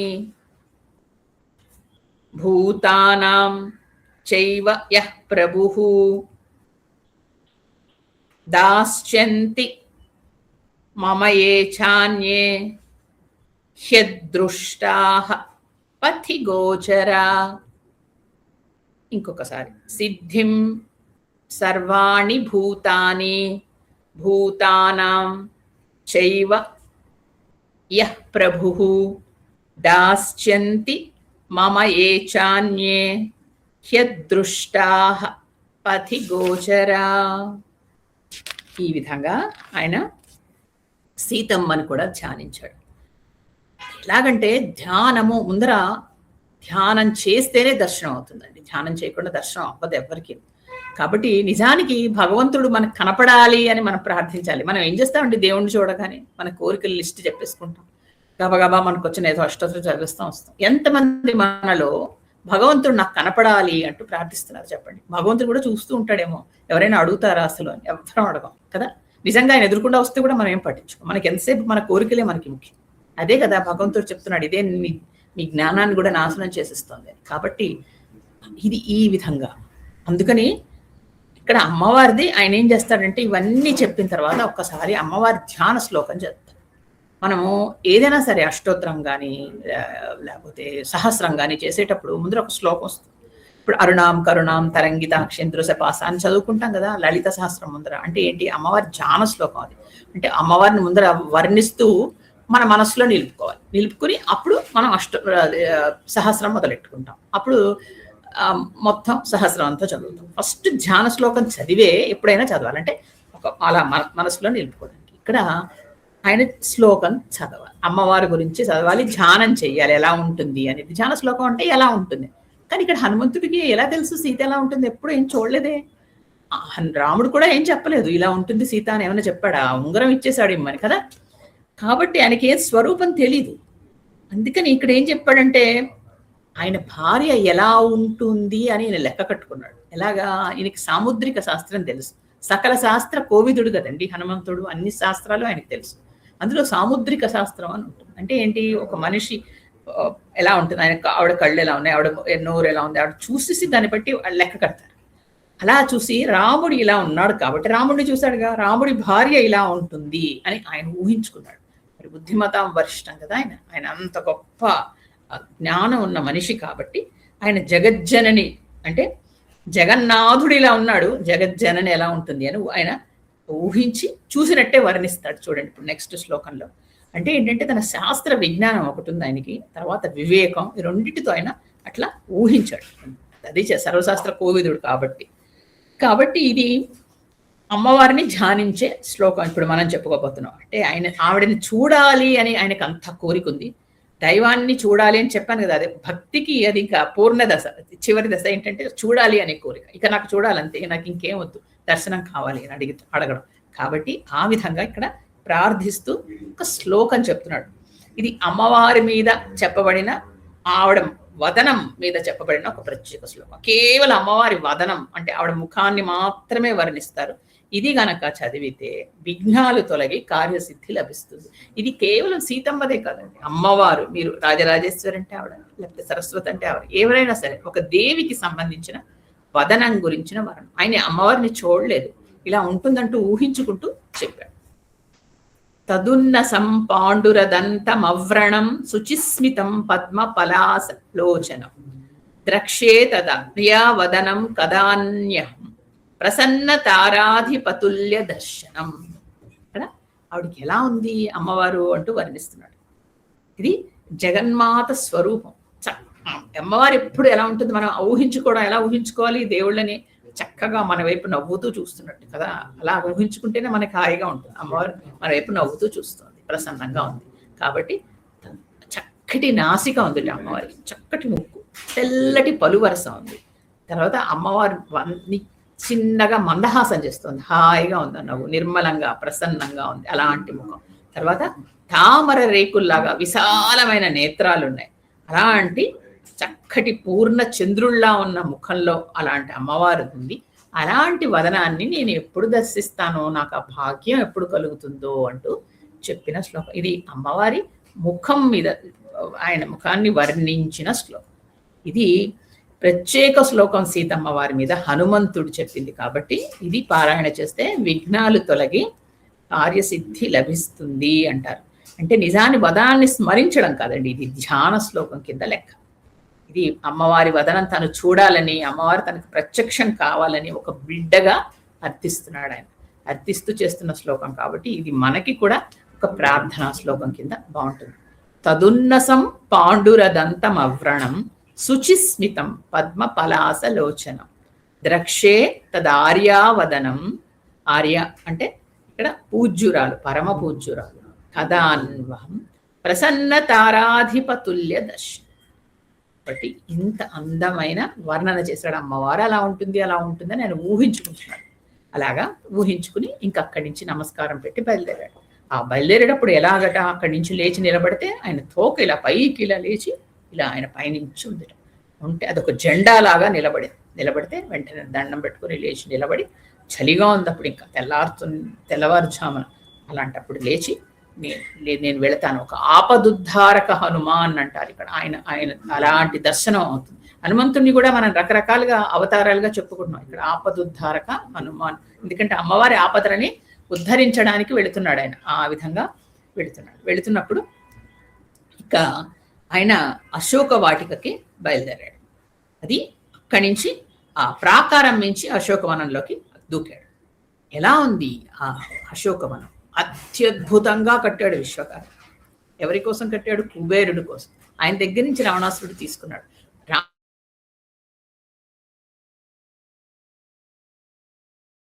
బంధించకుండా ఇక్కడ, ఎందుకంటే ఎక్కడో లోపల ఎక్కడో ఉంది ఆయనకి. మరి అది జయ విజయాల నుంచి వచ్చింది కదండి, ఆత్మలో ఎక్కడో ఉంది. లేకపోతే అందుకే ఆవిడని తెచ్చి అశోకవనంలో చెట్ల దగ్గర పెట్టాడు. అమ్మవారు మరి ఆవిడ భూజాత కదా, అక్కడ ఉంచాడు ఆవిడని. అక్కడ ఆవిడ ఉంది కాబట్టి అక్కడ ఎంత అందంగా ఉందో వర్ణిస్తారు. ఇక్కడ ఎలాంటి చెట్లు ఉన్నాయంటే ఏ రకాలు, ఎక్కడ ప్రపంచంలో ఉన్న చెట్లన్నీ అక్కడే ఉన్నాయి. మద్ది చెట్లు ఉన్నాయి ఎక్కువగా, అందమైన అశోక వృక్షాలు ఉన్నాయి కాబట్టి అక్కడ దాన్ని అశోకవనం అని అన్నారు. అనేక ఒక్కొక్క వరుస చెట్లు ఒక్కొక్క చోటగా ఉన్నాయి.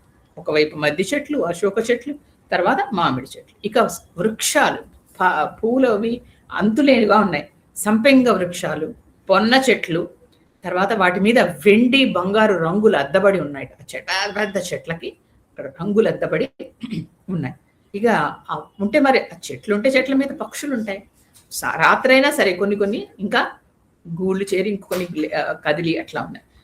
కోయిలలు ఉంటాయి, తుమ్మెదలు, నెమళ్ళు, రకరకాల పక్షులు. ఆ వనం అంతా ఉన్నాయి. వనం అంటే ఇక వనంలాగే ఉందన్నమాట. అదొక చిన్న ఉద్యానవనంలాగా, చిన్నది కాదు, చాలా పెద్దది ఉన్నది. ఇక లోపల అనేక జంతువులు కూడా ఉన్నాయి, లేళ్ళు లాంటివి కూడా ఉన్నాయి. ఆయన లోపలికి ప్రవేశించాడు. అంటే చెట్ల మించి దూకుతూ వెళతాడు కదా, అలా వెళ్ళేసరికి పక్షులు ఉన్నట్టుండి ఒక్కసారి వచ్చి ఇలా లోపలికి దూకేసరికి ఎంత చిన్నగా ఉన్నా కదులుతాయి కదా చెట్లు. చుట్టుపక్కల పక్షులన్నీ లేచిపోయి కిలకిలా రవాలు చేస్తూ కదిలిపోయి ఆ తాకిడికి వెంటనే అన్ని పక్షులన్నీ ఒక్కసారి లేచి ఇలా కొమ్మలకి తగిలేసరికి ఆ కొమ్మల మీద ఉన్న పువ్వులు అవన్నీ ఒక్కసారిగా హనుమంతుడి మీద పడ్డాయి. పడేసరికి ఎలా ఉందంటే హనుమంతుడి మీద అలా పుష్పాలన్నీ పడేసరికి ఒక చిన్న పూల కొండలాగా కనిపించాడు. ఆయన ఇంతే చిన్నిగా ఉన్నాడు, ఆయన పిల్లిలాగా. దాని మీద ఇలా పడేసరికి అద్భుతంగా కనిపించాడు. ఎలా అనిపించిందంట, మొత్తం అక్కడున్న అశోకవనంతా ఆయన్ని చూసి స్వాగతం చెప్తూ పుష్ప వర్షం కురిచినట్టుగా అనిపించింది. ఇప్పటికీ చుట్టుపక్కల అన్ని పంచభూతాలన్నీ ఆయన చూడగానే శాంతించాయి. ఎందుకంటే ఇప్పటి వరకు అవి కూడా వేదన పడుతున్నాయి. అమ్మవారి జానకి పడుతున్న వేదన చూసి ఒకసారి హనుమంతుడు వస్తుంటే ఆపదుద్ధారక హనుమ అవి కూడా శాంతించాయి. అమ్మయ్య అన్నట్టు చల్లగా ఆలివిస్తుంది. హాయిగా ఆయన లోపలికి ప్రవేశించాడు.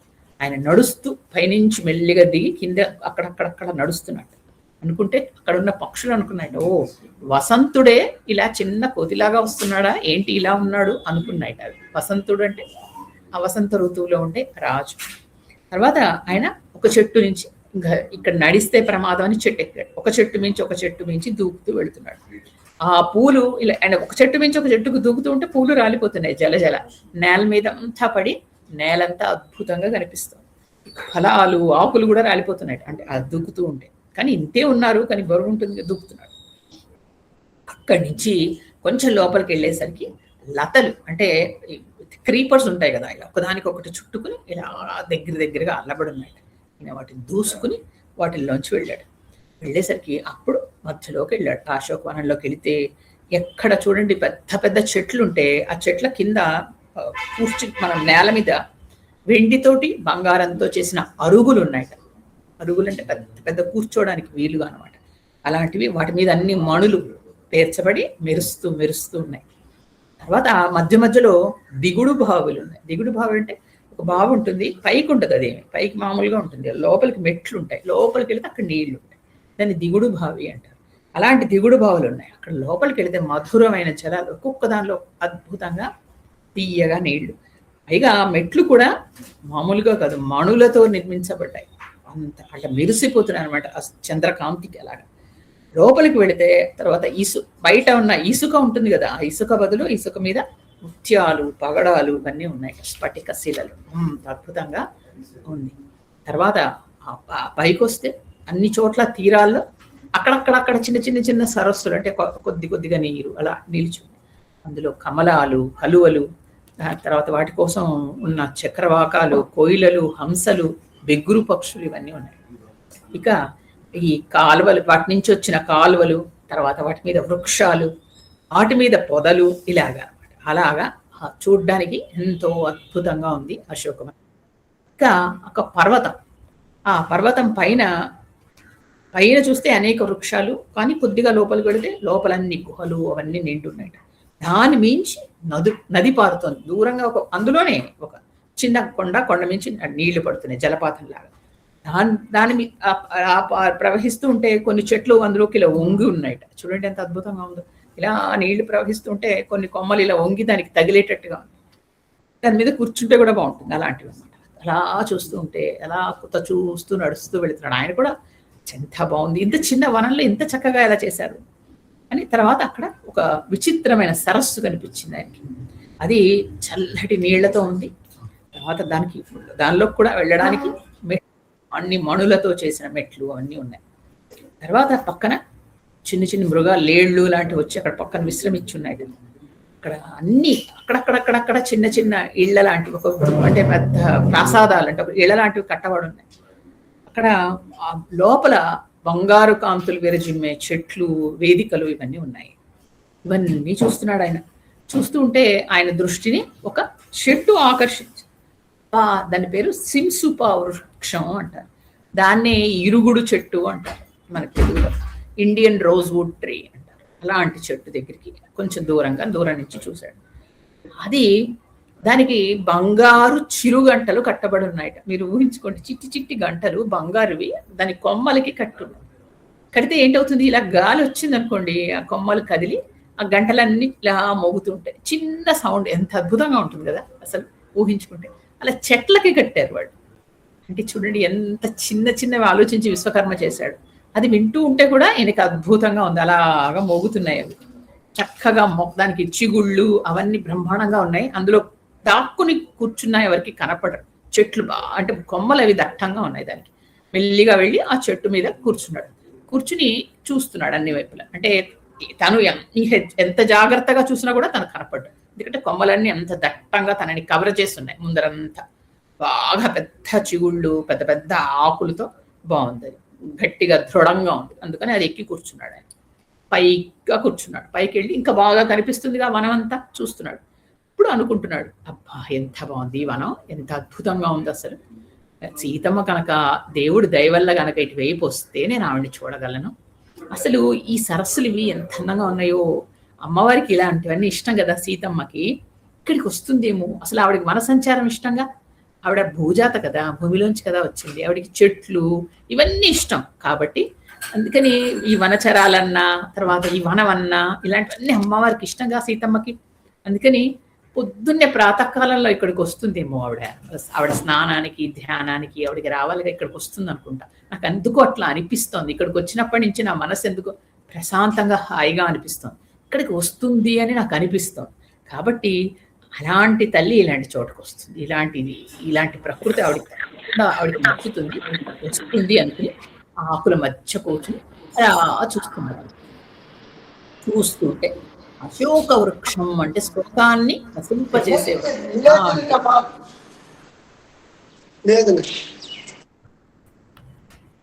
అక్కడ చూస్తున్నాడు. అప్పుడు దూరంగా కొన్ని పూల చెట్లు ఆయనకు కనిపిస్తున్నాయి. ఎన్ని పెద్ద పెద్ద చెట్లు, పూలు విరగపోసి చెట్ల ఇలా వంగిపోయినట్టు, అంటే పూల భారానికి. ఇక ఎక్కడ చూడండి పళ్ళు పూల వాసనతో చుట్టుపక్కలంతా గుబాళిస్తోంది, అన్ని చూస్తున్నాడు. మరి ఈయన వానరుడు కదండి, అక్కడ ఆయన అంతఃపురంలోకి వెళ్ళాడు, అక్కడంతా తిరిగాడు, అన్ని కనిపించాయి, అక్కడ ఏవి తినలేదు. మరి ఆయన ఒక వనచర కదా, నిజానికి శాఖామృగం అంటారు కదా. ఇక్కడికి వచ్చి కూర్చున్నాడు, మరి చుట్టుపక్కల అన్ని పళ్ళు కనిపిస్తున్నాయి. ఒక్కదానైనా నిజానికి తినాలి అని ఆశ కలగచ్చు, ఆకలి వేయచ్చు. దేని జోలికి ఆయన వెళ్ళాలి. ఆయన ఒకటే ఉద్దేశం, నేను సీతమ్మని చూడాలి. అందుకని ఎంత వీలుంటే అంత పై కొమ్మ మీదకి వెళ్ళి గట్టిగా ఉన్న దాన్ని పట్టుకుని అక్కడ కూర్చున్నాడు. ఎందుకంటే చెట్టు అలా ఉంది, పూర్తి కొమ్మలు గురుగు అలా ఉండి, తను ఎన్నాడు వెనకాతలు కూర్చుంటే తను ఎవరికి కనపడ్డు, కానీ తనకు అన్నీ కనిపిస్తుంది. అలా చూస్తున్నాడు. చూస్తూ అది బాగా అనుకుంటున్నట్ట. నందనోద్యానం అంటారు దేవేంద్రుడిది, అలాగే కుబేరుడి ఉద్యానవనం అలకాపురిలో ఉందిట, చైత్ర రథం అంటారట. వాటిని ఇవి ఇంతకంటే గొప్పగా ఉంటుందా, అది ఎంత చక్కగా ఉంది, అసలు ఇంత విచిత్రంగా ఉంది, ఇది ఎంత బాగుంది అనుకుంటున్నాడు. అని దూరంగా చూస్తే అక్కడికి ఆయనకు ఒక పెద్ద ప్రాసాదం కనిపించింది, అంటే ఒక పెద్ద ఇల్లు లాంటిది కనిపించింది. అక్కడే ఉంది. అక్కడ దానిలో 1000 స్తంభాలు ఉన్నాయట, అంత అద్భుతంగా అది కనిపిస్తుంది.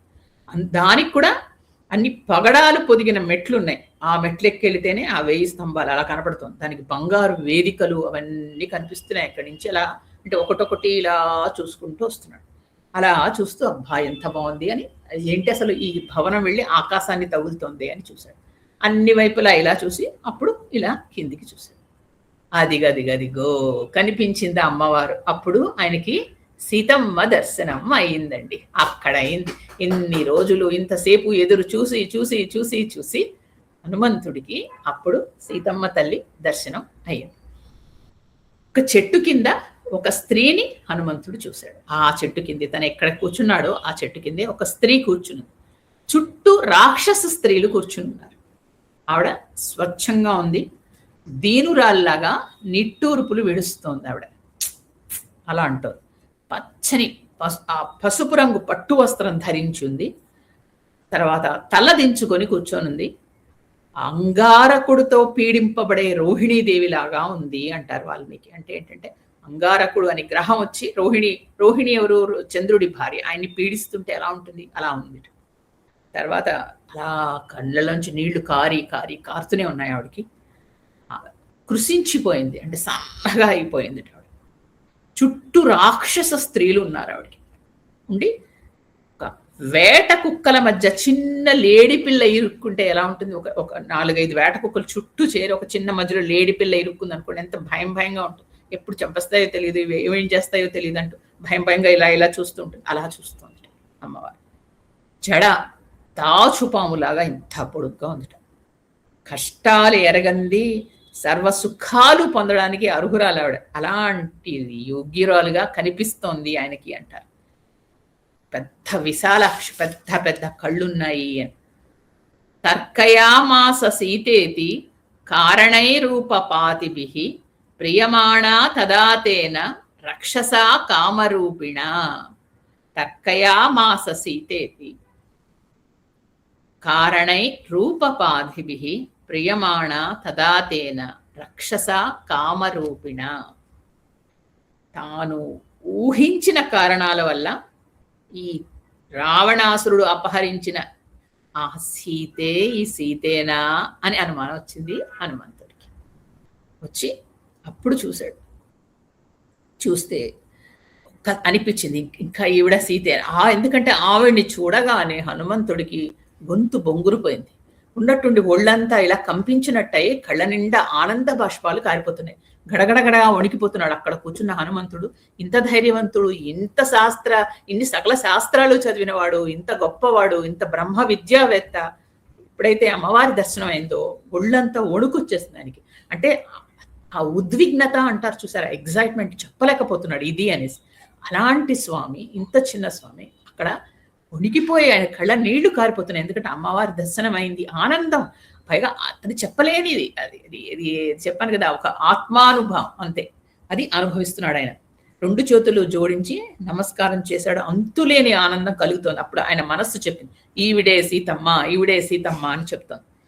తర్వాత ఈ సీతమ్మ దర్శనం పొందిన ఈ ఘట్టాన్నే సిద్ధి సర్గ అంటారు. అంటే ఇప్పుడు ఈ సిద్ధి మనం శ్లోకాలన్నీ చెప్పుకొని వచ్చాం. దీన్ని సిద్ధి సర్గ అంటారు. అసలు ఈ ఘట్టం వింటే ఇప్పుడు మనం ఎవరైతే చెప్పుకున్నామో ఇన్ని కోట్ల మంది దేవతలు హనుమంతుడికి సరే ఆనందం. కాబట్టి ఇంత గొప్పదైంది ఇది ఈ ఘట్టం. జీవితంలో నిజంగా ఇప్పుడు చెప్పండి, మన అందరం ఎన్నెన్నో విజయాలు సాధించాం కదా, అందరం ఒక స్టేజ్కి వచ్చిన వాళ్ళు. కానీ ఇప్పుడు మనకి ఏమనిపిస్తుంది, ఒక్కసారి మనకి అంత సీతారామమయంగానే కనిపిస్తుంది. మనం అందరం ఎక్కడున్నాం, హనుమంతుడితో వచ్చాం, హనుమంతుడి పాదాల్లో ఆయన దగ్గర ఆయనతో పాటు మనం కూడా వచ్చాం. తప్పిపోయిన సీతమ్మని ఆయన వెతుక్కుంటున్నట్టు మనం కూడా వెతుక్కుంటున్నాం. కానీ ఈ సీతమ్మని ఆయన మొదటిసారి చూస్తున్నాడు. మనం ఆ సీతారామ కళ్యాణం నుంచి సీతమ్మని చూస్తూనే వస్తున్నాం. మనకు తెలుసు సీతమ్మ అంటే ఎవరు. ఇప్పుడు దొరికింది మనకి తప్పిపోయిన సీత. అప్పుడెప్పుడు రావణాసురుడు పట్టుకెళ్ళిపోయాడు, మళ్ళీ ఇప్పుడు చూస్తున్నాం. మనకే ఇంత ఆనందంగా ఉంది, ఇంకా హనుమంతుడికి మొదటిసారి చూశాడే ఆయన ఎంత ఆనందపడుతున్నాడు చెప్పండి. మనకి ఎలా మనకెంత సంతోషంగా ఉంది. ఈరోజు అమ్మవారు కనిపించింది అక్కడ అశోకవనంలో అనేసి మనకి ఏమనిపిస్తోంది నిజానికి? ఇప్పుడు చెప్పండి. ఎవరైనా సరే అందరికీ ఒకటే భావన ఉంటుంది. పరిగెట్టుకుని వెళ్ళిపోయి రాముడికి చెప్పేయాలి, రామా సీతను చూశాను, సీతమ్మ బాగుంది, బెంగ పెట్టుకోకని చెప్పాలి. అనిపిస్తోందా లేదా? ప్రతి ఒక్కరికి అనిపిస్తోంది కదా. కానీ మనం ఆగుదాం. ఎందుకో తెలుసా, ఇన్ని 10 నెలల నుంచి ఆవిడ అక్కడ ఏడుస్తుంది. మనం ఒక్క 10 నిమిషాలు ఆవిడతో మాట్లాడి ఆవిడ కుశలం కనుక్కుని ఆవిడకి ధైర్యం చెప్తాం. ఎందుకంటే చూడండి ఎలా లేడి పిల్లలాగా బెదిరిపోతుంది ఆవిడ. మరి మనం చెప్పద్దు, ఒక అందరికి వెళ్ళి భక్తులు, మనం కూడా అందరం భక్తురాళ్ళమే, వెళ్ళి ఆవిడకి ధైర్యం చేద్దాం. కాబట్టి ఎలాంటి సీతమ్మ అండి, క్షీరసాగరంలో పుట్టింది ఆవిడ. సముద్రుడికి పాల సముద్రం చిలుకుతూ ఉంటే దేవతలు రాక్షసులు అందులోంచి ఆవిర్భవించింది ఆవిడ. ఆవిడంతటా ఆవిడ వెళ్ళి విష్ణుమూర్తిని వరించింది. ఆయన వక్షస్థలంలో ఉంటుంది కదా. అలాంటి లక్ష్మీదేవి తర్వాత ఎప్పుడూ ఆవిడకి నిరంతరం తామర పూలతో కలువ పూలతో పూజ జరుగుతూనే ఉంటుంది. తర్వాత అతి సుకుమార, బ్రహ్మాది దేవతలు ఆవిడని ఎప్పుడు పూజిస్తూనే ఉంటారు. ప్రతి వాళ్ళు లక్ష్మి నాకు కావాలి అని ప్రతి మానవుడు ఆవిడని పూజ చేస్తాడు కదా. అలాంటి ఆవిడ జనకుడి ఇంట్లో తనంతట తానుగా వెళ్ళి ఉండి, ఒక అయోనిజగా వెళ్ళి రాముడిని నీతోనే నేను వస్తాను అని వచ్చి అడవికి ఇన్ని కష్టాలు పడి ఆయనతో పాటు ఉండి, ఇలాంటి దుర్మార్గుడైన రావణాసురుడితో అపహరింపబడి చెయ్యి పట్టి లాక్కొచ్చాడు కదండి దుర్మార్గుడు. వచ్చి ఇక్కడ ఇలాంటి చోట ఇంతమంది రాక్షస స్త్రీల మధ్య అలాంటి సుకుమారిని పెడితే ఆవిడకి ఎలా ఉంటుంది మనస్థితి మీరు ఆలోచించండి. ఎలాంటి నిర్దయుడు ఈ రావణాసురుడు, ఎన్ని కష్టాలు ఎందుకు పడుతోంది ఈవిడ చెప్పండి. ఆవిడ నిజానికి అయోనిచ కదా. ఏంటి నిజానికి ఇదంతా మనకు అర్థం కాదు. ఇక్కడ ఈ శ్లోకానికి మనం అర్థం చెప్పుకుందాం, ఆయన చూసిన రూపానికి అర్థం చెప్పుకుందాం. పచ్చటి మలినమైన చీర కట్టుకున్నది అని ఆంజనేయ స్వామి చూశాడు. అంటే ఏంటిది, అది ఏంటి ఆ స్త్రీ ఆ చీరది అంటే, అనసూయాదేవి దగ్గరికి వెళ్ళినప్పుడు, అత్రి అనసూయ దగ్గరికి సీతారాములు వెళ్ళినప్పుడు ఆవిడ ఒక మహిమాన్వితమైన చీర ఈవిడికి బహుకరించింది. అనసూయాదేవి సీతను పక్కకు పిలిచి మాట్లాడి ఆవిడ గురించి అన్ని మాట్లాడి, అమ్మ నువ్వేంటి, నీకు రాముడు అంటే ఎందుకు పెళ్లి చేసుకున్నావు, ఇవన్నీ కబుర్లు చెప్పింది. సరదాగా చెప్పేసి తర్వాత ఆవిడకి బొట్టు పెట్టి ఒక చీర ఇచ్చింది. ఇది చాలా మహిమాన్వితమైన చీర, నేనే సృష్టించాను, ఇది నీ దగ్గర ఉంచుకో, నువ్వు దీన్ని ధరించు అని చెప్పి. ఆవిడకి తెలుసు, ఆవిడకి భవిష్యత్తు తెలుసు. ఎందుకంటే 10 నెలలు అలా ఉన్నప్పుడు, దూరంగా ఉన్నప్పుడు నీకు రోజు రోజు అది ఎప్పటికీ మలినం, అంటే అది ఎప్పటికీ చిరగదు, అలాగే ఉంటుంది ఆవిడ ఒంటి మీద. అలాంటి గొప్ప చీరని, మహిమాన్వితమైన చీర, ఇప్పుడు మల చీర లాంటిది కాదు, అలాంటిది బహుకరించింది. అది కట్టుకొని ఉంది ఆవిడ. అందులోంచే ఒక చిన్న ముక్క తీసి ఆ పైన వేసుకునే ఉత్తరయం అంటే పామిటి దానిలోంచి తీసి అందులో నగలు కట్టి కిష్కిందలో కింద పడేసింది ఆవిడ. కాబట్టి అప్పటి నుంచి ఆవిడ ఈ 10 నెలల నుంచి చీర మార్చలేదండి, అదే చీరలో ఉంది. ఇప్పుడు చీర మార్చాలంటే ఏం చేయాలి ఆవిడ? రావణాసురుడు అంతఃపురం నుంచి ఒక చీర తెచ్చుకుని వేసుకోవాలి. ఆవిడ అసలు ముట్టుకుంటుంది రావణాసురుడిది? ఆయన ఎందుకు తీసుకుంటుంది? అందుకని ఆవిడ ఆ రావణాసురుడికి సంబంధించింది ఏది తీసుకోవడం ఆవిడకి ఇష్టం లేదు. కాబట్టి అదే చీరలో ఉంది. ఆ చీర ఏం అవ్వదు కదా, కాకపోతే కొద్దిగా మాస్తుంది అంతే, మాసి ఉంది. అంటే దాని మీద దుమ్ము పడింది, కానీ అది ఏమీ అవ్వలేదు, చెరగలేదు. అంటే మనకి ఎక్కడ బాధేస్తుందంటే, అప్పుడు శ్రీ మహాలక్ష్మి, అష్టైశ్వర్యాలు ఇచ్చే మహాలక్ష్మి కొన్ని నెలలుగా ఒక చీరలో ఉందంటే అసలు మనకి తట్టుకోలేకపోతున్నాం కదా, మనకి ఎంత దుఃఖం వస్తుంది. అది నిజానికి చెప్పాలంటే ఈ రావణాసురుడికి ఐశ్వర్యం కూడా ఆవిడిచ్చింది కదండి. రావణాసురుడికి ఐశ్వర్యం అంటేనే మహాలక్ష్మి. ఆ రావణాసురుడికి ఇచ్చిన ఆవిడకి లేదు. అంటే తీసుకోలేదు ఆవిడంతే. నేను తీసుకోను నీ దగ్గర నుంచి తీసుకోలేదు. తర్వాత చుట్టూ ఎందుకంటే రాక్షస స్త్రీలు ఈవిడ ఎక్కడికి పారిపోతుంది? అంత లంకలో ఉంది కదా, చుట్టూ సముద్రం ఉంది, ఎక్కడికి పారిపోతుంది అని అంత రాక్షస స్త్రీలు పెట్టడం? ఎవరైనా వచ్చి కలుస్తారు, ఎవరికీ తెలియదు ఆవిడ ఎక్కడుందో కూడా. కానీ ఎందుకు పెట్టాడు అంటే దాని వెనక ఒక అర్థం ఉంది. ఈ రాక్షస స్త్రీలు ఏం చేస్తారో తెలుసా? వీళ్ళు వికృతాకారంలో ఆవిడ చుట్టూ చేరి ఆవిడికి రోజు రావణాసురుడి నుంచి గొప్పలు చెప్తూ ఉంటారు. నీకు తెలుసా మా రావణాసురుడు అలాంటి వాడు, వాడికి ఇంత ఆస్తుంది, వాడికి ఇంతమంది భార్యలు ఉన్నారు, వాడికి అక్కడుంది, ఈ ఇంద్రుడిని గెలిచాడు, వెండి కొట్టాడు, వాడిని కొట్టాడు అంటే చెప్తూ ఉంటే ఏమైనా మారుతుందేమో అని ఆశ రావణాసురుడి. అందుకని వాళ్ళని పెట్టాడు. పైగా ఏం చేస్తారు వాళ్ళు? రాముడిని తిడుతూ ఉంటారు, రాముడిని నింద చేస్తారు, రావణాసురుడిని పొగుడుతూ ఉంటారు. ఏం చేస్తారు? రాముడిని ఏం చేశాడు మీ ఆయన? 10 నెలలు అయింది ఇక్కడికి వచ్చి కూర్చున్నా, ఏమైనా వచ్చాడా లేదా? ఎందుకు నీ అడవిలో ఉండే రాముడి గురించి ఆలోచిస్తావు? నువ్వు వదిలేసే, నేను పట్టించుకోలేదు, నేను మర్చిపోయి ఉంటాడు, నువ్వు వదిలేసే, హాయిగా రావణాసురుడిని పెళ్లి చేసుకో. ఇలాగా ఆవిడికి రోజు చెవులో రొద. ఇంతమంది రాక్షస స్త్రీ ఎలా ఉంటుంది చెప్పండి మీరు? ఒక స్త్రీ అక్కడ వదిలేసి వచ్చింది పాప, ఆయన గురించి ఆయన ఆలోచించని కూడా ఆలోచించుకొని ఆవిడ చుట్టూ చేరి ఆవిడ్ని అలాగా ఇచ్చేస్తున్నారు, భయపెడుతున్నారు. పైగా ఏం చేస్తున్నారు? వికృత ఆకారాలను పెట్టాడు, భయపడేలాగా, అంటే ఒక జుగుప్స కలిగేలాగా తర్వాత మనకు వస్తుంది. అలాంటి ఆకారాల్లో పెడితే వాళ్ళందరూ చుట్టూ కూర్చుని నరమాంసం తింటూ వికృతంగా మాట్లాడుతూ అలాగా ఆవిడ చుట్టూ చేరి రొదలు పెడుతున్నారు. అయినా సరే ఆవిడ కదలకుండా రామనామం జపిస్తుంది. చూస్తోంది కానీ ఆవిడకి ఏమీ మైండ్లోకి వెళ్ళటలేదు. కేవలం రాముడి నామాన్ని జపిస్తుంది. ఉపవాసాలు చేసి కృషించిపోయింది. ఉపవాసం అంటే ఆవిడ రావణాసురుడి దగ్గర ఏమి తినట్లేదు, కానీ లంకలో ఆహారం ముట్టుకోవట్లేదు. కానీ ఏం చేశాడు బ్రహ్మ? ఏం చేశాడు? వెంటనే ఇంద్రుడిని పిలిచాడు. చెప్పండి, అంతకు ముందర మనం చెప్పుకున్నాం కదా, అక్కడ లక్ష్మీదేవి అవతారమైన ఆవిడ సీతమ్మ అక్కడ ఉంది, ఆవిడ కృషించిపోతుంది, అందుకని నువ్వు ఇక్కడి నుంచి తీసుకెళ్ళి ఆవిడకి ఇవ్వు అనేసరికి వెంటనే అక్కడి నుంచి అయినా స్వర్గం నుంచి తీసుకొచ్చి ఒక గిన్నెలో అమృతం ఇస్తున్నాడు. ఇస్తే ఏం చేస్తుంది ఆవిడ? ముందర రాముడికి లక్ష్మణుడికి నివేదన చేసి అందులో తను ఎంత తింటే బతుకుంటుందో అంతే ఆ కొంచెం స్వీకరిస్తుంది. ఇది ఎవరికి కనపడదు, అదృశ్యంగా జరుగుతుంది. కానీ ఆవిడ రావణాసురుడి దగ్గర ఏవి స్వీకరించట్లేదు, ఏవి తినట్లేదు, అంతే. కేవలం ఎంత తింటే బతుకుతుందో అంతే తింటాడు. కాబట్టి ప్రాణాలు నిలుపుకునేందుకు, పైగా బ్రహ్మ పంపించాడు కాబట్టి, ఇంద్రుడు తెచ్చాడు కాబట్టి అది తీసుకుంటాం. అందులో అలా చేసి రాముడి నామం అలా జపిస్తూ ఉంటే మనస్సు చూడండి ఎంత తేజస్సు పెరిగిపోతుంది లోపల, ఆ మంత్ర బలం. కానీ శరీరం క్షీణిస్తుంది, ఆవిడ సన్నబడిపోతుంది. రావణాసురుడికి ఆ పట్టింపు లేదు. అయ్యో ఇలా చిక్కిపోతుంది, ఇవిడ తిండి తినట్లేదే, బట్టలు మార్చుకోవట్లేదు. వాడికి ఎంతసేపు ప్రాణాలతో ఉందిగా, నా వైపు తిరిగిందా లేదా అంటే ఇది రాక్షస బుద్ధి. చూడండి, వాడికి ఆవిడ క్షేమం అక్కర్లే, వాడికి కావాల్సింది ఆవిడ తనని ఇష్టపడిందా లేదా అని. దీన్నే రాక్షసత్వం అంటారు.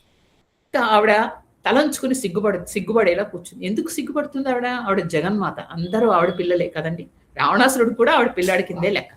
తన కొడుకు తనని అలాంటి చూపు చూస్తుంటే ఆవిడ తట్టుకోలేకపోతుంది. కొడుకుల అందరూ అంతే, ఆవిడ కొడుకులే. విష్ణుమూర్తి కేవలం భర్త, మిగతా అందరూ కొడుకు దుర్మార్గుడో దుష్టుడో అందరూ అంతే. అలాంటి వాడు ఎప్పుడూ తనని చూడడం, ఇలాంటి మాటలు మాట్లాడటం, అది కూడా తట్టుకోలేకపోతుంది. ఇక ఏడుస్తుంది. ఎందుకు ఏడుస్తుంది? రాముడి సాన్నిధ్యం కావాలని ఏడుస్తుంది. రాముడు ఆవిడ మనస్సులోనే ఉన్నాడు, కానీ పక్కన ఉండాలి, తన పక్క లేడే, తనతో పాటు లేడే అనేసి అది ఆయన కోసం ఏడుస్తుంది. ఇంకా అలంకరణ ఏమీ చేసుకోలేదు. భర్త పక్కన లేని పతివ్రత అలంకారం చేసుకుంటుందండి. అన్ని అలంకరణలు ఆవిడ ఏం చేసుకున్న రాముడి కోసమే కదా, కాబట్టి అది చేసుకోలేదు. ఇక అందులో అశ్రు పూర్ణ ముఖీం అంటారు. అశ్రువులు అంటే కన్నీళ్ళు. జగన్మాత ఆవిడ శక్తి స్వరూపిణి. ఆవిడ ఏడడం ఏంటండి అసలు అంటే, ఆవిడ తలుచుకుంటే ఒక క్షణంలో రావణాసురుడిని భస్మం చేస్తుంది. ఇలా కళ్ళెత్తి గట్టిగా చూసిందంటే వాడు భస్మం అయిపోతాడు. కానీ ఆవిడ రాముడి కోసం చూస్తుంది. ఆయన రావాలి, ఆయనే గెలవాలి, ఆయన వల్లనే ఇది జరగాలి అనే ఉద్దేశంతో కష్టాలు భరిస్తుంది. నిజానికి ఆవిడ మానవ స్త్రీ కాదు, దేవతా స్త్రీ. అది ఆ విషయం ఆవిడ అనసూయ దేవత కూడా చెప్పింది. నేను మానవ స్త్రీని కాను, నేను ఇలా భూమిలోంచి దొరికాను కదా. ఆవిడంతటా ఆవిడ దొరికి జనకుడి దగ్గర పెరిగింది తప్ప ఆవిడే మానవ స్త్రీ కాదు. కాబట్టి అలా అంటే అందుకని ఆవిడ కన్నీళ్లు కారుతున్నాయి అంటే ఏంటంటే, ఆ కన్నీళ్లతోనే తర్వాత లంక కాలిపోతుంది, అంతే తప్ప లంక అదే అంటాడు హనుమంతుడు, నేను లంక కాల్చాను అంటే నేను కాదు కాల్చింది, అమ్మవారి కన్నీళ్లే కాల్చేసాయి. కాబట్టి అలాంటి పతివ్రత కళ్ళ వెంబడ నీళ్లు కార్పిస్తున్నాడు రావణాసురుడు. వాడు చూడండి, వాడు మరి ఇంకేముంది, వాడికి అయిపోయింది, వాడే నాశనం కొని తెచ్చుకుంటున్నాడు. ఇక ఒక్క జడ వేసుకుంది, కేశ సంస్కారం లేదంటే నూనె రాసుకోవడం, తల దూకోవడం ఇలాంటివి ఏమీ లేవు కాబట్టి పొడుగ్గా జడ వేసుకుని అలా వదిలేసింది. అప్రసన్నంగా మొహం, మరి ముఖంలో సంతోషం ఎలా ఉంటుంది ఆవిడికి? ఆవిడ కనురెప్పలన్నీ నీటితో తడిసిపోయి అలా ఉన్నాయి, భయంగా చూస్తోందట అటు ఇటు. ఆవిడికి భయం ఏంటంటే ఇక్కడ ఒక నిజమే, కానీ మానవ స్త్రీగా ఆవిడ ప్రవర్తిస్తోంది కదా. ఎందుకంటే ఆవిడకి వరుసగా 2 సంఘటనలు జరిగాయి. మీరు ఆలోచించండి సైకలాజికల్గా. ఒక స్త్రీ ఆవిడ ఉంది, ఆవిడ ఏదో ఒక లేడీని చూసింది, నాకు కావాలని అడిగింది. రాముడు వెళ్ళాడు, భర్త వెళ్ళాడు తీసుకురావడానికి. అది లేడీ కాదు, అందులో రాక్షసుడు అని తెలుసు. అదొక పెద్ద షాక్ ఆవిడకి కదా. లేడీ అనుకుంది, కాదు అది ఒక బంగారు లేడీ కాదు, అది ఒక రాక్షసుడు అనేది ఒక భయంకర షాక్ ఆవిడ. వెంటనే ఈ లోపల ఒక ఇంటికి ఒక సన్యాసి వచ్చాడు. ఒక సన్యాసి అనుకుని ఆవిడకి ఆతిథ్యం ఇస్తే వాడు సన్యాసి కాదు, రావణాసురుడు.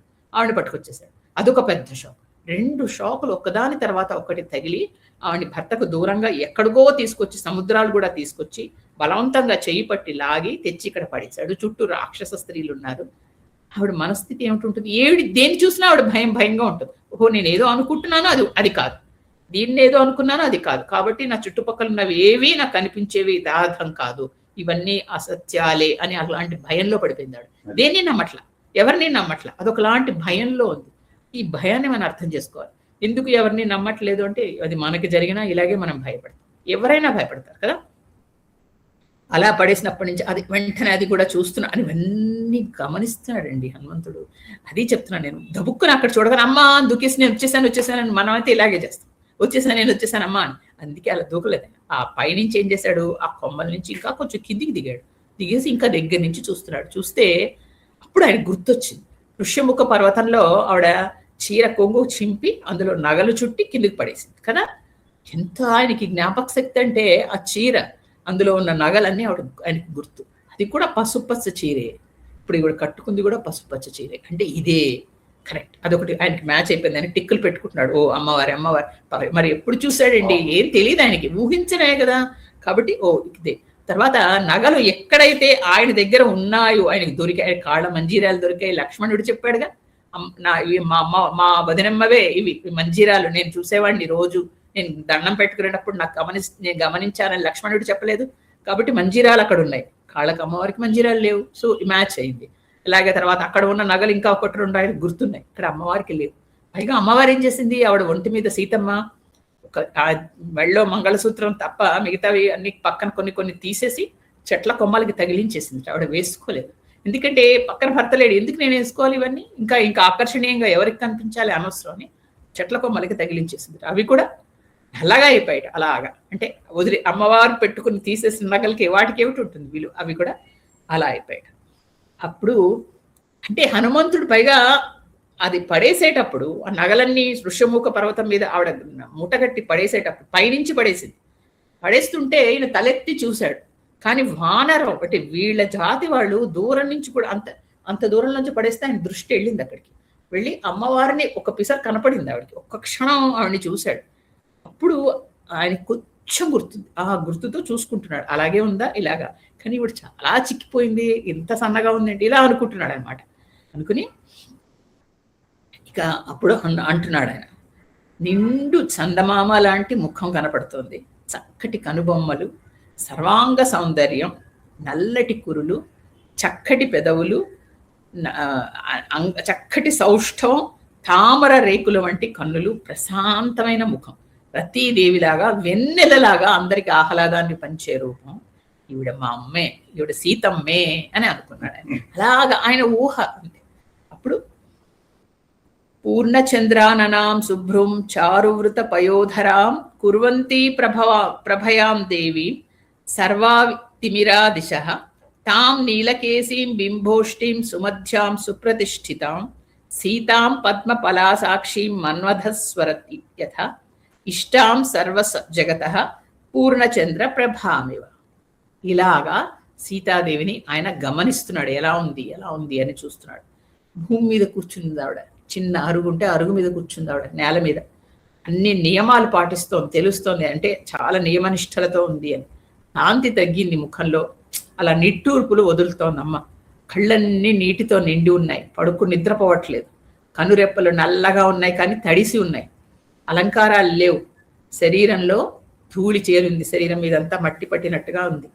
ఎలా ఉందిట ఆయనకి? ఇక్కడ రకరకాలుగా చెప్తాడు వాల్మీకి మహర్షి. ఏంటంటే తెలుసా అండి, సందేహాలున్న ధర్మశాస్త్రం లాగా ఉందిట. ఒక ధర్మశాస్త్రం ఉంది కానీ అనేక సందేహాలు ఉంటే ఎలా ఉంటుంది, దానికి విలువ ఉండదు. తర్వాత క్షీణించిన సంపద లాగా ఉంది. సంపద ఉంది కానీ క్షీణించిపోయిన తర్వాత ఇంకెలా?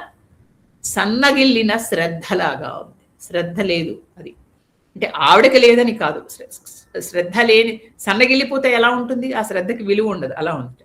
నెరవేరని ఆశలాగా ఉంది, నిష్ఫలమైన కార్యసిద్ధిలాగా ఉంది, కలుషితమైన బుద్ధిలాగా, దెబ్బతిన్న కీర్తిలాగా ఉంది అంటారు. ఈ విధంగా అమ్మవారిని చూశాడు. తర్వాత ఇప్పుడు ఆయన ఆలోచిస్తుంటే ఆయనకి రాముడి బాధ ఏంటో అర్థం. అందుకు రాముడు బాధపడుతున్నాడు ఈ సీతమ్మని వదిలిపెట్టి. నేను అనుకున్నాను ఎందుకు ఇలా ఆయన కుంగిపోతున్నాడు అనుకున్నాను, ఇప్పుడు నాకు రాముడి బాధ తెలుస్తుంది.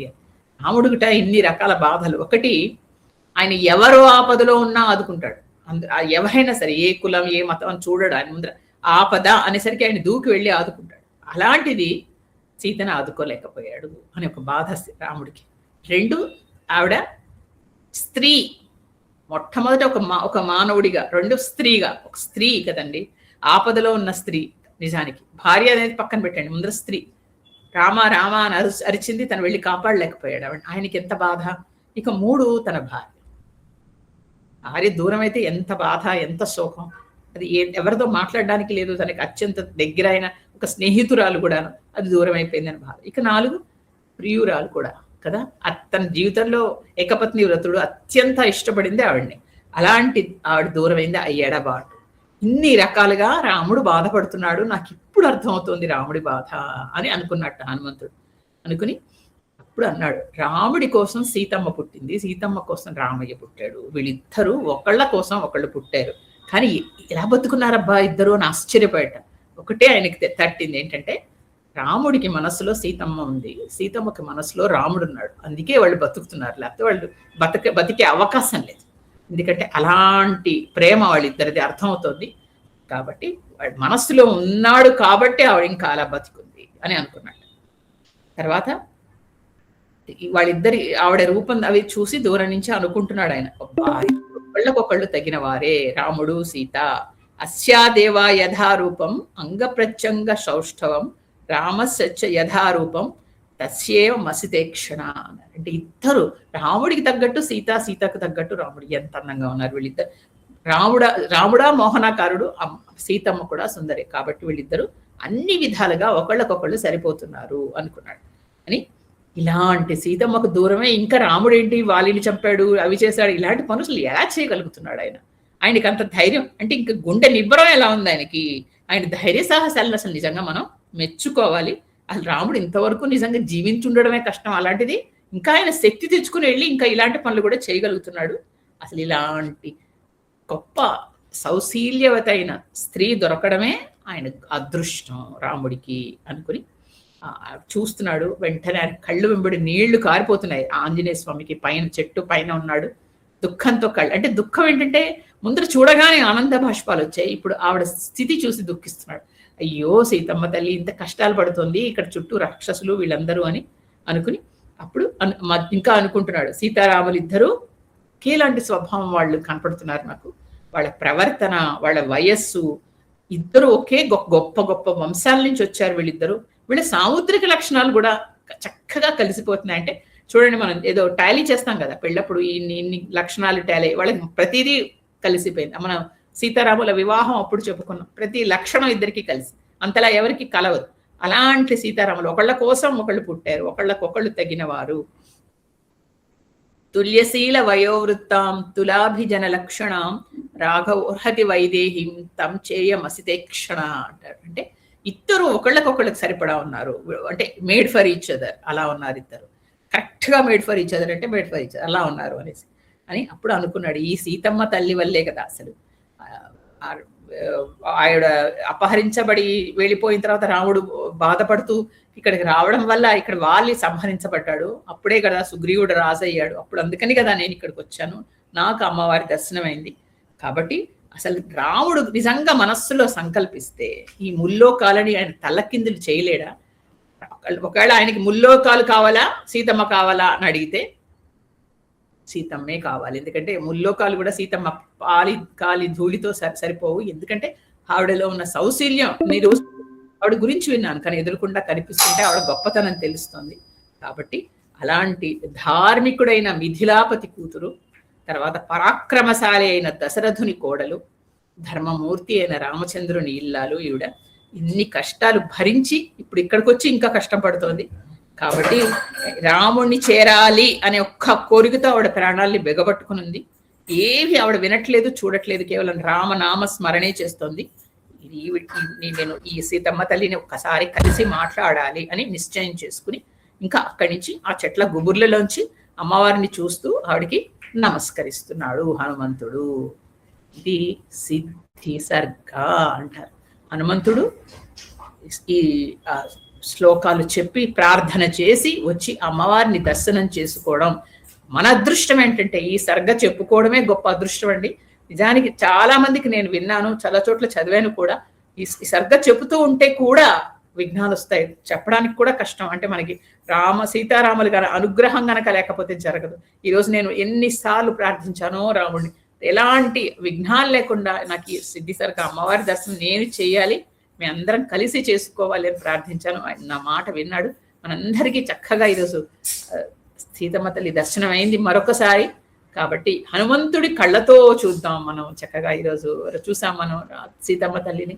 ఇంకా వాళ్ళిద్దరూ ఆ తల్లి కొడుకు ఏం మాట్లాడుకుంటారో, ఏ విధంగా చేస్తారో అనేది వచ్చే వారం విందాం, వచ్చే వారం తెలుసుకుందాం. ఈ సుందరాకాండ ఇప్పుడు అర్థమైంది కదా, దీన్ని సుందరాకాండ అని ఎందుకంటారు. ఇన్ని సుందరమైన విషయాలు.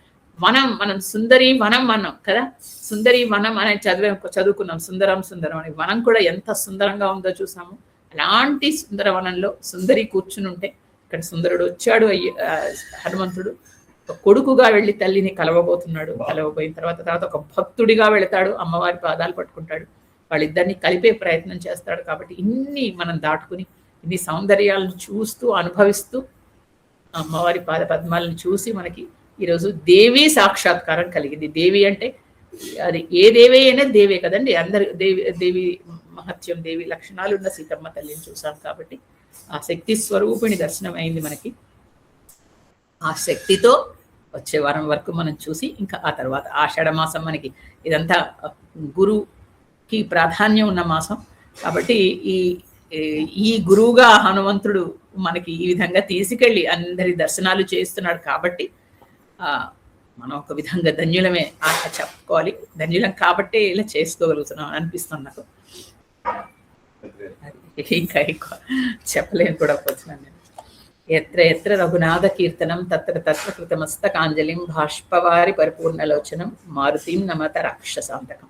శ్రీరామ జయ రామ జయ జయ రామ, శ్రీరామ జయ రామ జయ జయ రామ, శ్రీరామ జయ రామ జయ జయ రామ. జాంబవ సుగ్రీవ హనుమత్ శత్రుఘ్న భరత లక్ష్మణ సీతా సమేత శ్రీరామచంద్ర బ్రహ్మణే నమః. జై శ్రీరామ్. ఇవాళ భయంకరమైన వానండి. ఎక్కడ ఇంటర్నెట్ పోతుందో, కరెంట్ పోతుందో అన్ని మేము భయపడుతూ ఉన్నాం. చాలా ఎమోషనల్ అయిపోయారు ఆవిడ ముందు చదువుతున్నప్పుడే ఎమోషనల్ అయింది, చెప్పేటప్పుడు కూడా ఎమోషనల్ అయిపోయింది. ఆంటీ ముందరే కదా ప్రేయర్ చేశారు ఈ రోజు విఘ్నాలు రాకూడదని. మరి రాముడు ఎందుకు వింటాడు? తప్పకుండా వింటారు. అమ్మ చెప్పున మీరే కాదమ్మా మమ్మల్ని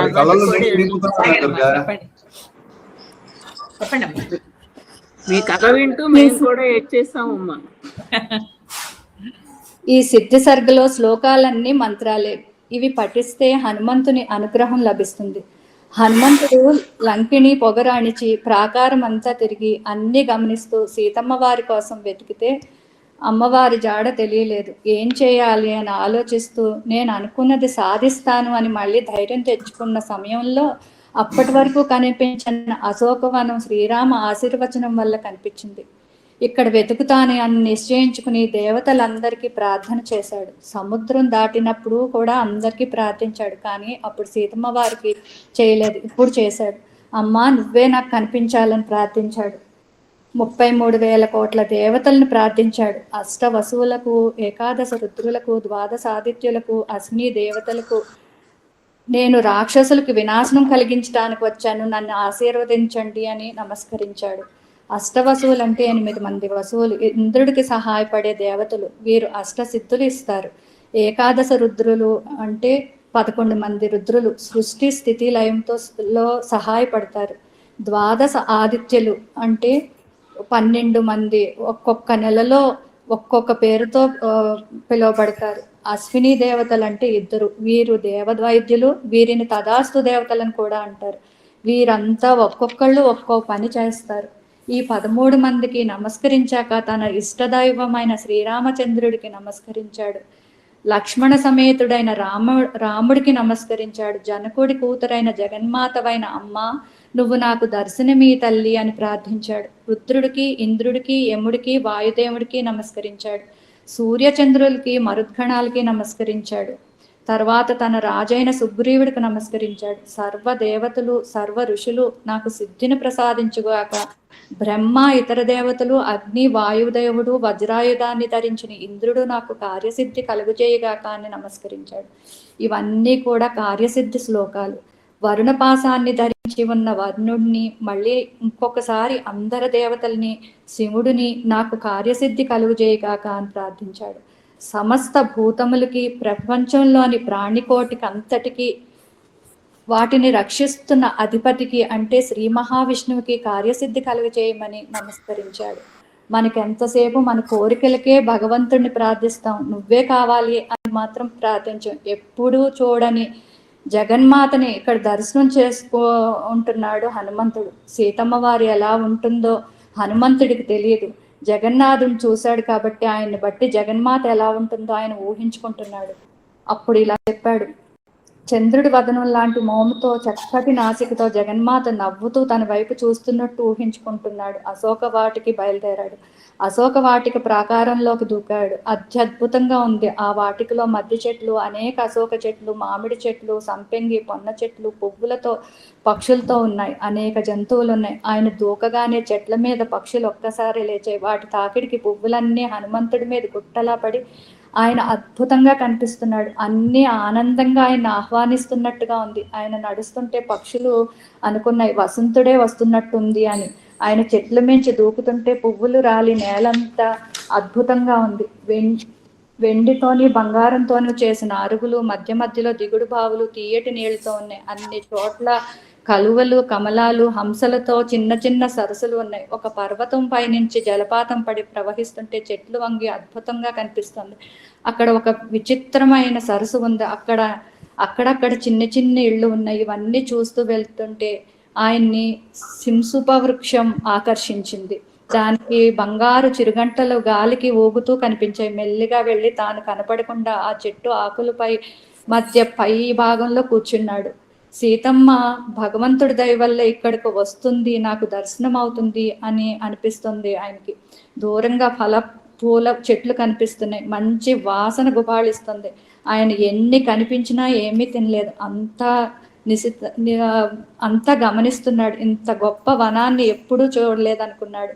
1000 స్తంభాలతో ఒక భవనాన్ని చూసి అప్పుడు కిందకి చూస్తే జగన్మాత దర్శనమైంది. తను కూర్చున్న చెట్టు కింద దీనురాల్లా నిట్టూర్పులతో పచ్చని వస్త్రం కట్టుకుని అమ్మవారు కనిపించింది. కృషించిపోయి ఉన్న ఆమె చుట్టూ రాక్షసత్రియుల మధ్య లేడి పిల్లలా కూర్చుని ఉంది. త్రాచుపాము లాంటి జడతో, పెద్ద కళ్ళతో కూర్చుని ఉంది. తాను ఊహించిన ప్రకారం ఈమెనా అనిపించింది. వణికిపోతూ, కంఠం పొంగురిపోతూ, కళ్ళ నీళ్లతో, ఆత్మాన భావంతో అంతులేని ఆనందం కలిగితే ఈమె సీతమ్మ అని మనసు చెప్తోంది ఆయనకి. మనం కూడా హనుమంతుడి పాదాలతో పాటు ఆయన వెనకాలే వస్తున్నాం. ఆయనతో పాటు అమ్మవారు మనకి కనిపించి సీతమ్మని చూసాం అని పరిగెట్టుకుని వెళ్ళి రామయ్యకి చెప్పాలనుంది. కానీ ఆమె ఎలా ఉందో కనుక్కుని వెళ్దాం. క్షీరసాగరంలో ఉద్భవించిన జగన్మాత అతి సుకుమారి. తనంత తాను జనకుని ఇంటికి వెళ్ళి రాముడితో వనానికి వచ్చి రావణుడు లాక్కురా ఇక్కడ దుఃఖంలో ఉంది. మరి ఆమె వివరాలు కనుక్కోవాలి కదా. చక్కటి మలినమైన అనసూయ ఇచ్చిన మహిమాన్వితమైన చీర కట్టుకుని ఉంది అమ్మవారు. 10 నెలల నుంచి అదే చీరలో ఉంది.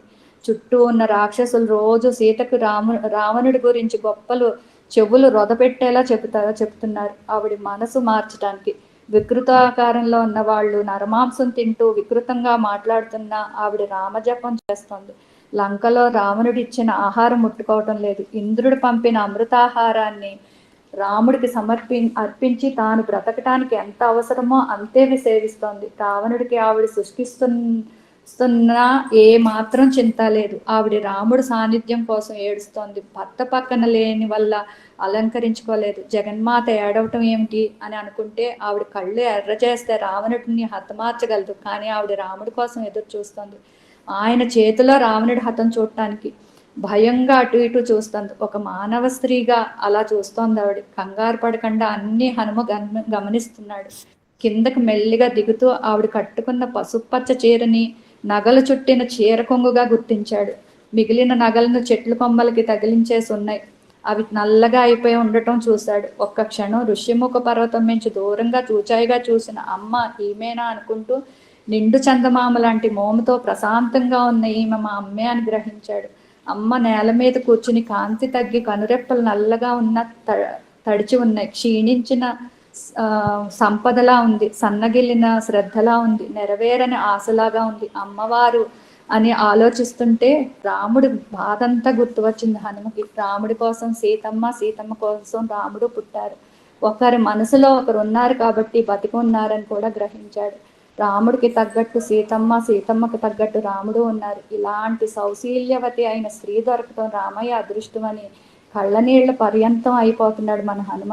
ఇద్దరు ఒకళ్ళకొకళ్ళు సరిపడా ఉన్నారు. ఈ సీతమ్మ తల్లి వల్లే కదా నేను రామయ్య దర్శనం, జగన్మాత దర్శనం చేసుకుంటున్నాను అనుకున్నాడు. రాముడు సంకల్పిస్తే ముల్లాకాలను జయించగలడు. రాముడికి ముల్లాకాలు కావాలా, సీతమ్మ కావాలా అంటే సీతమ్మే కావాలంటాడు. సీతమ్మ తల్లి కూడా రామనామం జపం తప్ప ఆమెను ఏమీ అక్కడ ఆకర్షించటం లేదు. సుందరమైన వనంలో సుందరుడి కోసం వచ్చి సుందర దర్శనం చేసుకున్న సుందరుడు మన హనుమకి నమస్కరిద్దాం. ఉంది. చాలా బాగా చెప్పారు శుభ. ఇంత మంచి కార్యసిద్ధి చెప్పే ఈరోజు ఇలా చెప్పారు కాబట్టి మీకు తప్పకుండా కార్యసిద్ధి జరుగుతుంది అని నా ఆకాంక్ష. అన్ని మంచి జరుగుతుంది. మీ ఆశీర్వచనం చాలా థ్యాంక్స్ అమ్మా. మీ వల్ల ఎంత నేర్చుకోగలుగుతున్నాం. మీరు కాదు ఇవాళ నాకు కళ్ళ నీళ్ళు వచ్చేసినాయి. అది ద్రౌపది, సీత లాంటి వాళ్ళు కష్టాలు పడుతుంటే మనం ఒక సాధారణ స్త్రీ కదమ్మా తట్టుకోలేం. ఎందుకంటే అలాంటి వాళ్ళకి ఇన్ని కష్టాలు ఏంటి అని బాధ వస్తుంది. అది అంతే, ఒక సాటి స్త్రీగా మనం పడే బాధ అంతే. చాలా బాగుందమ్మా శుభ, చక్కగా చెప్పాను. అదే చెప్పాను కదా, నీకు ముఖ్యంగా కార్యసిద్ధి తప్పకుండా కలుగుతుంది, మంచి జరుగుతుంది. చాలా చాలా థ్యాంక్స్ అమ్మా. పెద్దలందరూ బాగుండి మీలాంటి వారు మాకు ఇలాగ గైడ్ చేస్తా ఉంటే మేము అందరం ఎప్పుడూ బాగుంటాం అమ్మా. వల్లి గారండి, చెప్పమ్మా రాజలక్ష్మి గారు చెప్పండి. నాకు చిన్న రిక్వెస్ట్, మీరు సీతాదేవి కూర్చున్నది వివరించారు సరే, ఒక్కసారి చెప్పరా? అమ్మవారు కూర్చున్నారు, చుట్టుపక్కల కూర్చుని అమ్మవారు లేడి పిల్లలాగా కూర్చొని ఉన్నారన్నారు, చుట్టుపక్కల కూర్చున్నారన్నారు, అది ఒక్కసారి చెప్పరా? నాకు అర్థం కావట్లా.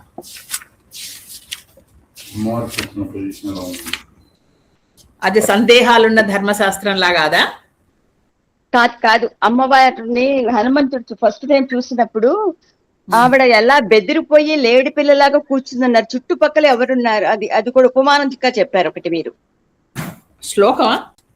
శ్లోకం కాదు, మీరు జస్ట్ నోడుతో చెప్పేస్తారు దాన్ని.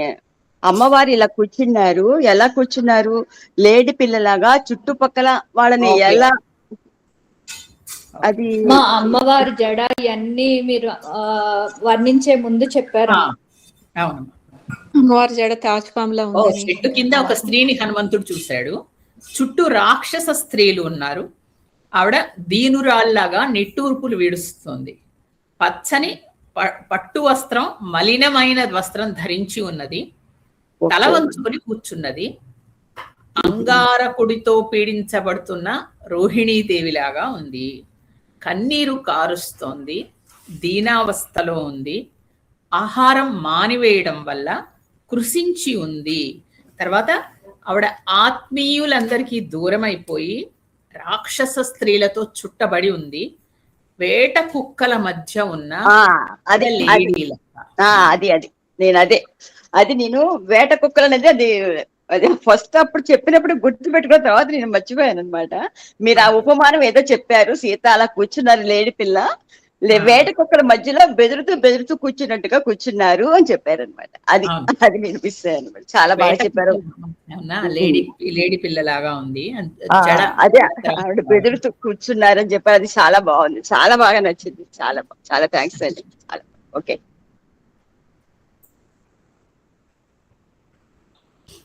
ఎవరైనా చెప్పాలమ్మా?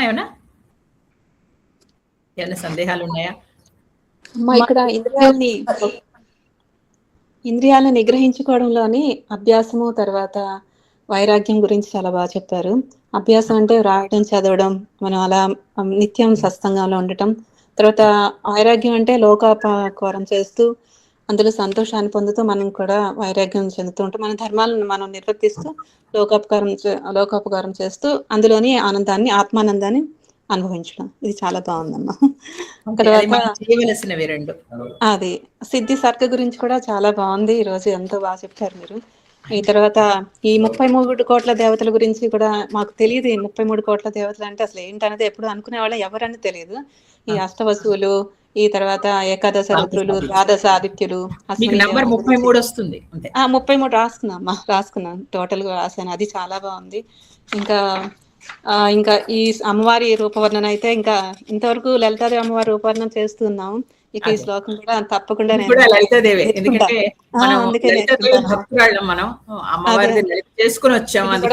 తప్పకుండా ధ్యానంలోని నేను ఇది కూడా యాడ్ చేసుకుంటాను. ఇది చాలా సంతోషం అమ్మా, చాలా బాగా చెప్పారు, చాలా బాగుంది. శుభాకాంక్షలు లక్ష్మి. థ్యాంక్ యూ అమ్మా, ధన్యవాదాలు అమ్మా, థ్యాంక్ యూ. తర్వాత ఈ నమోస్తు రామాయ సలక్ష్మణాయ మాత్రం మీరు అందరూ తప్పనిసరిగా మీరు రాసుకోండి, మీ బుక్లెట్ రాసుకోవాలి. ఇవన్నీ సిద్ధి శ్లోకాలు రాసుకోవడం, అది మాత్రం మీరు హ్యాడ్ చేయడానికి ప్రయత్నించండి. అంటే మీరు 4-5 సార్లు మీరు చదివేస్తే వచ్చేస్తుంది, అంత కొంచెం ఎక్కువ కష్టం కాదు. అది నమోస్తు అనే మాటలే 3 సార్లు వస్తుంది. ఎందుకంటే మీరు ఏ కార్యం మీద వెళుతున్నా అది చెప్పుకుని వెళితే తప్పనిసరిగా కార్యాన్ని మీకు జయం కలుగుతుంది. మీరు ఎలాగ హనుమంతుడి 12 నామాలు మీకు ఆల్రెడీ వచ్చేసాయి, అందరికీ నోటికి వచ్చేసాయి కదా, హనుమాన్, అంజన, వాయుపుత్ర, అలాంటిది ఇది కూడా అంతే. అంతకంటే ఎందుకంటే ఇందులో అంటే మొట్టమొదటి పాదంలో రాముడి బీజాక్షరాలు ఉన్నాయి, రామాయ, అది రాముడి బీజాక్షరం, ఆయన మంత్రాలు ఉన్నాయి. తర్వాత 2వ దానిలో సీతమ్మ వారి ఆవిడకి సంబంధించిన బీజాక్షరాలు ఉన్నాయి. కాబట్టి రాముడికి సీత బీజాక్షరాలన్నీ ఉంటాయి. అంటే మీకు రామాయణంలో ఉండే మొత్తం అంతా పొదిగిపట్టి ఈ శ్లోకంలో పెట్టినట్టు. కాబట్టి తప్పనిసరిగా ఇది నోటికి బట్టి మీకు బాగా రావాలి, కంఠస్థం. ఎక్కడికి వెళ్ళినా మీకు చదువుకుంటే ఎదురుండదు. అంటే మీకు మంత్రం చెప్పినట్టే. ఇప్పుడు మంత్రం అనేది ఉందనుకోండి, మంత్రం ఎప్పుడు మీరు చెప్తారు, గట్టిగా చెప్పడానికి వీలు లేదు కదా. మంత్రం ఎప్పుడు మీరు మననం చేసుకోవాలి, లోపలే ఉంటారు. శ్లోకం అనేది గట్టిగా చదువుతాం కదా, ఇది గట్టిగా చదవచ్చు. ఎందుకంటే ఇందులో ఉన్న బీజాక్షరాలు ఏవో మనకు తెలియదు, ఎక్కడున్నాయి శ్లోకం లాగాలి. కాబట్టి అయితే మీకు చాలా బాగుందమ్మా. ఈ రోజు ఈ సిద్ధి సర్గ వినడం నా అదృష్టం, మీ ఆశీర్వచనం నాకు ఈ రోజు. లేదమ్మా, ఈరోజు చాలా సంతోషంగా ఉంది నాకు. ఇది చాలా బాగుంది. తర్వాత ఇక్కడ నేను చార్లెట్ దగ్గర ఒక టెంపుల్కి వెళ్ళాము. అక్కడ సోమా మౌంటైన్ అని చెప్పి అక్కడ శివాలయం ఉంది. తర్వాత ఒక కొండ మీద అనమాట ఒక అమెరికన్ అది కట్టారు, కన్స్ట్రక్ట్ చేశారు. పైన ఆంజనేయ స్వామి విగ్రహం కూడా ఉంది. ఇంకోటి ఏంటంటే మీ ఇన్స్పిరేషన్ తోటి నేను చాలా మంది మధ్యలోనే ఏదైనా చదవండి, ఏదో ఒక శ్లోకం కానీ ఏదైనా పద్యం కానీ చదవమంటే నేను అక్కడ ఫస్ట్ టైం నేను అర్ధనారీశ్వర స్తోత్రం అక్కడ చదివానమ్మా. నాకు భయం, యాక్చువల్గా కొద్దిగా ఫియర్ ఉంటుంది బయట మాట్లాడాలంటే. కానీ ఆ రోజు మాత్రం వాళ్ళు చెప్పగానే నేను ఆ స్తోత్రం పాడాను అక్కడ.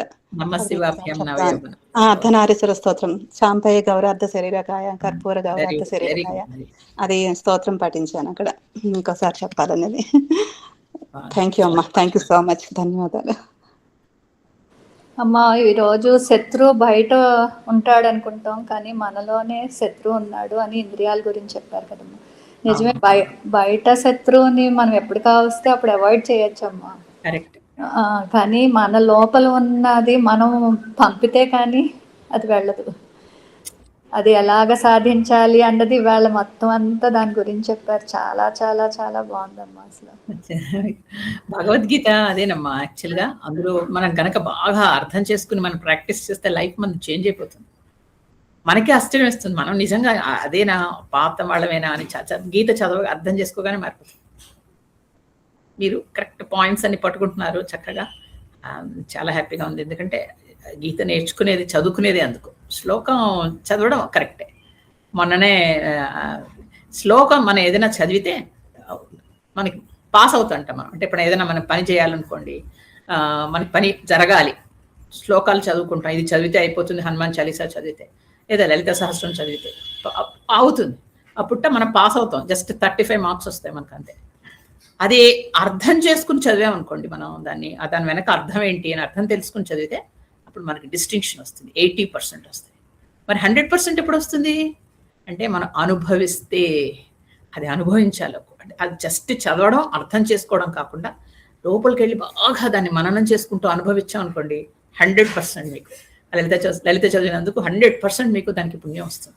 సో మీకు 35% కావాలా, 80% కావాలా, 100% కావాలా, మీరు డిసైడ్ చేసుకోండి. కాబట్టి అర్థం తెలుసుకుని అనుభవించడం నేర్చుకోవాలి ఏదైనా సరే శ్లోకం. కాబట్టి ఆ ఆనందం మీకు అలవాటైతే మీరు ప్రతిదీ అడుగుతారు, అర్థం కావాలండి, ఇలా జస్ట్ చెప్తే సరిపోదు, మాకు లోపలిది కావాలి మీనింగ్. ఎందుకంటే ఆత్మ ఆ ఆనందం అది తెలుస్తుంది. ఇంకోటి అనిపించిందమ్మా ఏంటంటే, బయట ఉన్న వాళ్ళని మనకి నచ్చితే మిత్రుడు, నచ్చకపోతే శత్రువు మనం డిసైడ్ చేసేస్తాం. అది చేసేసి మనం ఏమనుకుంటున్నామో వాళ్ళని అలా అవాయిడ్ చేసుకున్నాను. కాకపోతే మనమే మనలో ఒక శత్రువుని పెంచుకుంటూ వెళ్తున్నాం. దాన్ని సంస్కరించుకోవాలి అనుకునే కంటే బయట వాళ్ళని సంస్కరించాలని చూస్తాం. బయట కరెక్ట్. మనం వాళ్ళు మంచితనం వాళ్ళ పేర్లు పెట్టి అదంతా కూడా మన భావంతో కల్పించుకున్నదే కదమ్మా బయటది. ఈ లోపల దాన్ని అనేది మనం మళ్ళీ అదే భావంతో దీన్ని మాపుకోవాలి, కానీ బయటది కాదు అన్నది గ్రహించలేకపోతున్నాం. ఈ రోజు మనకి విపరీతంగా నచ్చేస్తారు, మరనాడు నచ్చరు. అంటే ఏంటి, మన మనస్సు ఎలా మారిపోతుంది. వాళ్ళు అలాగే ఉన్నారు, ఏమీ మారట్లే కదా. ఎందుకు ఇవంతా అదే. హాయ్ వల్లి గారు. పద్మ చెప్పండి. అదే ఒక కొత్త విషయం ఏంటంటే, అంటే ఇంద్రుడు అమ్మవారికి అమృతాన్ని పంపించాడు అన్నది ఫస్ట్ టైం. అంటే ఎప్పుడు కానీ అసలు నిజంగా వినటం, అలాగే ఊరికే అశోకవనంలో ఉంది ఇన్ని రోజులు ఇది అదే, కానీ ఆయనకి అసలు థాట్ కూడా రాలేదు అమ్మవారి ఎలా ఏం తిన్నారు ఏంటి అని. అమ్మవారు కదా, అంతే, సీతాదేవి అంటే సీతాదేవి. కానీ ఈరోజు మీరు అది కొత్త విషయం తెలుసుకున్నానండి, చాలా బాగుంది. అంటే ఆ ఇంద్రుడు అదృష్టంగా అంటే అమ్మవారికి ఇవ్వటం అనేది అదే ఆహారంగా ఎంత కావాలో అంతే తీసుకునేవాళ్ళు అని చెప్పారు కదా మీరు. అది ఫస్ట్ టైం తెలిసింది. బాగుందండి, చాలా బాగుంది. అంతా సిద్ధి సర్గ. బాగా వర్షం పడుతుంది అంటున్నారు ఇందాక బద్రీనాథ్ గారు. బాగా పడుతుందండి ఇక్కడ. ఇప్పుడు మధ్య మధ్యలో ఆగింది, ఇప్పుడు కొద్దిగా. ఇందాక చాలా పడింది. పవర్ పోతుందా ఉంటుందా ఇలాంటివన్నీ అనుమానాలు కదా మనకి. నెట్ కరెక్టే. మీరు అంటుంటే ఆటంకాలని నాకు అర్థం కాలేదు. అంటే నేను లేను కదా అక్కడ, అందుకని నాకు తెలియలేదు వర్షం పడుతుందని అనమాట. ఇంకా మామూలుగా ఇందులో వెళ్ళిపోవాలి, ఏదో ఒకటి చేయాలి, అంతే తప్ప ఆపడానికి వీల్లేదని. వెరీ గుడ్, పోనండి వితౌట్ ఆటంకం అయిపోయింది. ఓకే వల్లి గారు, థ్యాంక్ యూ అండి. నమస్తే ఆంటీ. జానకి చెప్పమ్మా. ఆంటీ, ఇవాళ మీరు చెప్తుండగా నేను ఏవో ఇమేజెస్ పోస్ట్ చేశాను చూడండి. నాకు మీరు చెప్తుండగా అదే ఎక్స్ప్లెనేషన్ అక్కడ రాసి నేను ఇమేజ్ జనరేట్ చేశాను. ఎంత వీలైందో నాకు తెలియదు, కానీ అది వింటూ ఉంటే ఇంకా అది ఇమాజినేషన్ లో వచ్చి అవి క్రియేట్ చేయాలని ఇంకా ఇదిగా ఉన్నది. Very good. అది చూడు, అదే ఇప్పుడు నేను చెప్పాను, అనుభవించడం నేర్చుకుంటున్నాను. అంటే you are going in to the scene and then enjoying everything. బాగుంది. నాకైతే విజువల్స్ బాగా ఇష్టం, అందుకని విజువలైజ్ చేస్తూ క్రియేట్ చేశాను. మరి ఎంతవరకు న్యాయం చేశానో నాకు తెలీదు. లేదు, మొన్న కూడా పెట్టావుగా బంగారు లంకవి. కానీ అమ్మవారిని మటుకు ఈ దర్శనం చాలా బాగుంది ఆంటీ. ఇలాగా చాలా చాలా బాగుంది. ఇవాళ శ్లోకాలు రాసుకోమ్మా. రాసుకుంటున్నాను ఆంటీ. నువ్వు ఇంగ్లీష్ లో ట్రాన్స్లేట్ చేసుకొని కూడా పెట్టుకో. నమస్తే అమ్మా. ఆరతి గారు చెప్పండి. చాలా బాగుందమ్మా, ఎమోషనల్ అయిపోయాం మేము కూడా. మీరు ఫస్ట్ టైము అదే లలిత గురించి చెప్పినప్పుడు, ఇలా మా ఇంటికి వచ్చినప్పుడు కూడా ఇలా గర్భిణీ స్త్రీలు పాయసాన్ని అలా తినాలి అని చెప్పారు. అప్పుడు కోడలు ఎలా చేసింది, ఇప్పుడు కూతురు కూడా అమెరికాలో ఫాలో అవుతుంది. Very good, very good. Lalitha garu, అది చాలా ఆనందం, మీతో చెప్పాలనిపిస్తుంది. చాలా సంతోషం, మనవరాలు అది కూడా అలా అంటే మనకి మంచి సోల్ రావాలని అలాగా మీరు చెప్పినప్పటి నుంచి పాజిటివ్ గా చేస్తున్నారు పిల్లలు. అది మీతో పంచుకోవాలనిపించింది. చాలా సంతోషం అమ్మా. Thank you. నేను అడగాల్సినవి అడిగేశారు, శుభగారు అడిగేశారు. ఎమోషనల్ అయిపోయాము. తర్వాత మనలో ఉన్న శత్రువుని బయట వాళ్ళని ఎలా ఆలోచన చేస్తాము ఇవన్నీ అడిగారు. అది వింటూ ఉన్నా అనమాట. సరే అడుగుతున్నారులే అందరూ మనకు కావాల్సిన. చాలా చాలా బాగుంది అసలు. సీతమ్మ వారిని అలా చూపించేప్పటికీ ఇంకా జారిపోతున్నాయి అసలు. చాలా చాలా బాగుంది అసలు. కృష్ణయ్యని పెట్టారు ఎదురుగుండా చూస్తూ కృష్ణయ్య ఉన్నాడు అదే కనిపిస్తాడు, ఆయన చూస్తూ ఉన్నారు అనమాట. అలా జారిపోతే కళ్ళలో చూస్తుంటే చాలా చాలా బాగుంది. ఇంకా మనకి ఒక రోజు మిగిలింది, వారాహి నవరాత్రులు ఒక రోజు. రేపు కూడా చక్కగా చేసుకోండి 9 నామాలు అవి. ఎందుకంటే ఆ అమ్మవారు మనకి విజయం అండి. ప్రతిదీ అమ్మవారు అంటేనే విజయం కదా. కాబట్టి మంచిది చేసుకుంటే మనకి, మన కుటుంబానికి, అన్నిటికీ మంచిది. ఎంతసేపు 9 నామాలు చదువు చక్కగా. మీరు పోయిన ఏడాది కూడా ఇచ్చారమ్మా, చేసుకుంటున్నాను. లలిత స్టార్ట్ చేసినప్పటి నుంచి ఇస్తున్నాను. ఇవి చేసుకోండి చక్కగా. ఆ తర్వాత మళ్ళా మనకి ఆ తర్వాత గురు పౌర్ణమి వస్తుంది ఆ వచ్చే వారం. అప్పుడు వచ్చే మంగళవారం చెప్తాను ఏం చేయాలి. అప్పుడు అది కూడా మనం చక్కగా ఈసారి అందరం కలిసి సెలబ్రేట్ చేసుకుందాం. ఏ విధంగా చేసుకుందాం అనేది ఈ లోపల చెప్పేస్తాను. తర్వాత క్వశ్చన్స్ రాయండి, వీలున్నంత వరకు రాయడానికి ప్రయత్నించండి అందరూ. అంటే చెప్పాను కదా, ఇదేం పరీక్ష కాదు, ఇదేం కాదు. మీరు ఇంకొకసారి అన్ని గుర్తు చేసుకోవడం, మళ్ళీ అందరితో పంచుకోవడం అంతే. కాబట్టి రాయలేని వాళ్ళు, టైప్ చేయలేని వాళ్ళు రాసేసి చక్క ఫొటోస్ పెడుతున్నారు, అలా పెట్టండి. తర్వాత ఏదైనా చిన్న డౌట్ వచ్చినా సరే ప్లీజ్ మీరు నాకు పర్సనల్గా పెట్టినా సరే గ్రూప్లో పెట్టండి. ఎందుకంటే మనం ఇది చేశాక సుందరాకాండ అయ్యాక ఇంకా మనకి రామాయణంలో ఇంకేం డౌట్స్ ఉండకూడదు. చక్కగా ముందరికి వెళ్ళిపోతున్నాం కదా, అలా వెళ్ళాలి. ఇంకా సిద్ధి సర్గా అంటే ఇప్పుడు ఏంటో మీకు అర్థమైంది. కాబట్టి దీని గురించి మీకు ఎంత నచ్చింది, ఏం నచ్చింది రాయండి. నేను అలాగే ప్రశ్నలు పంపిస్తే రాయండి. ఈ శ్లోకాలు మాత్రం తప్పనిసరిగా అందరు రాసుకోండి, అర్థాలతో సహా. నమోస్తు రామాయ,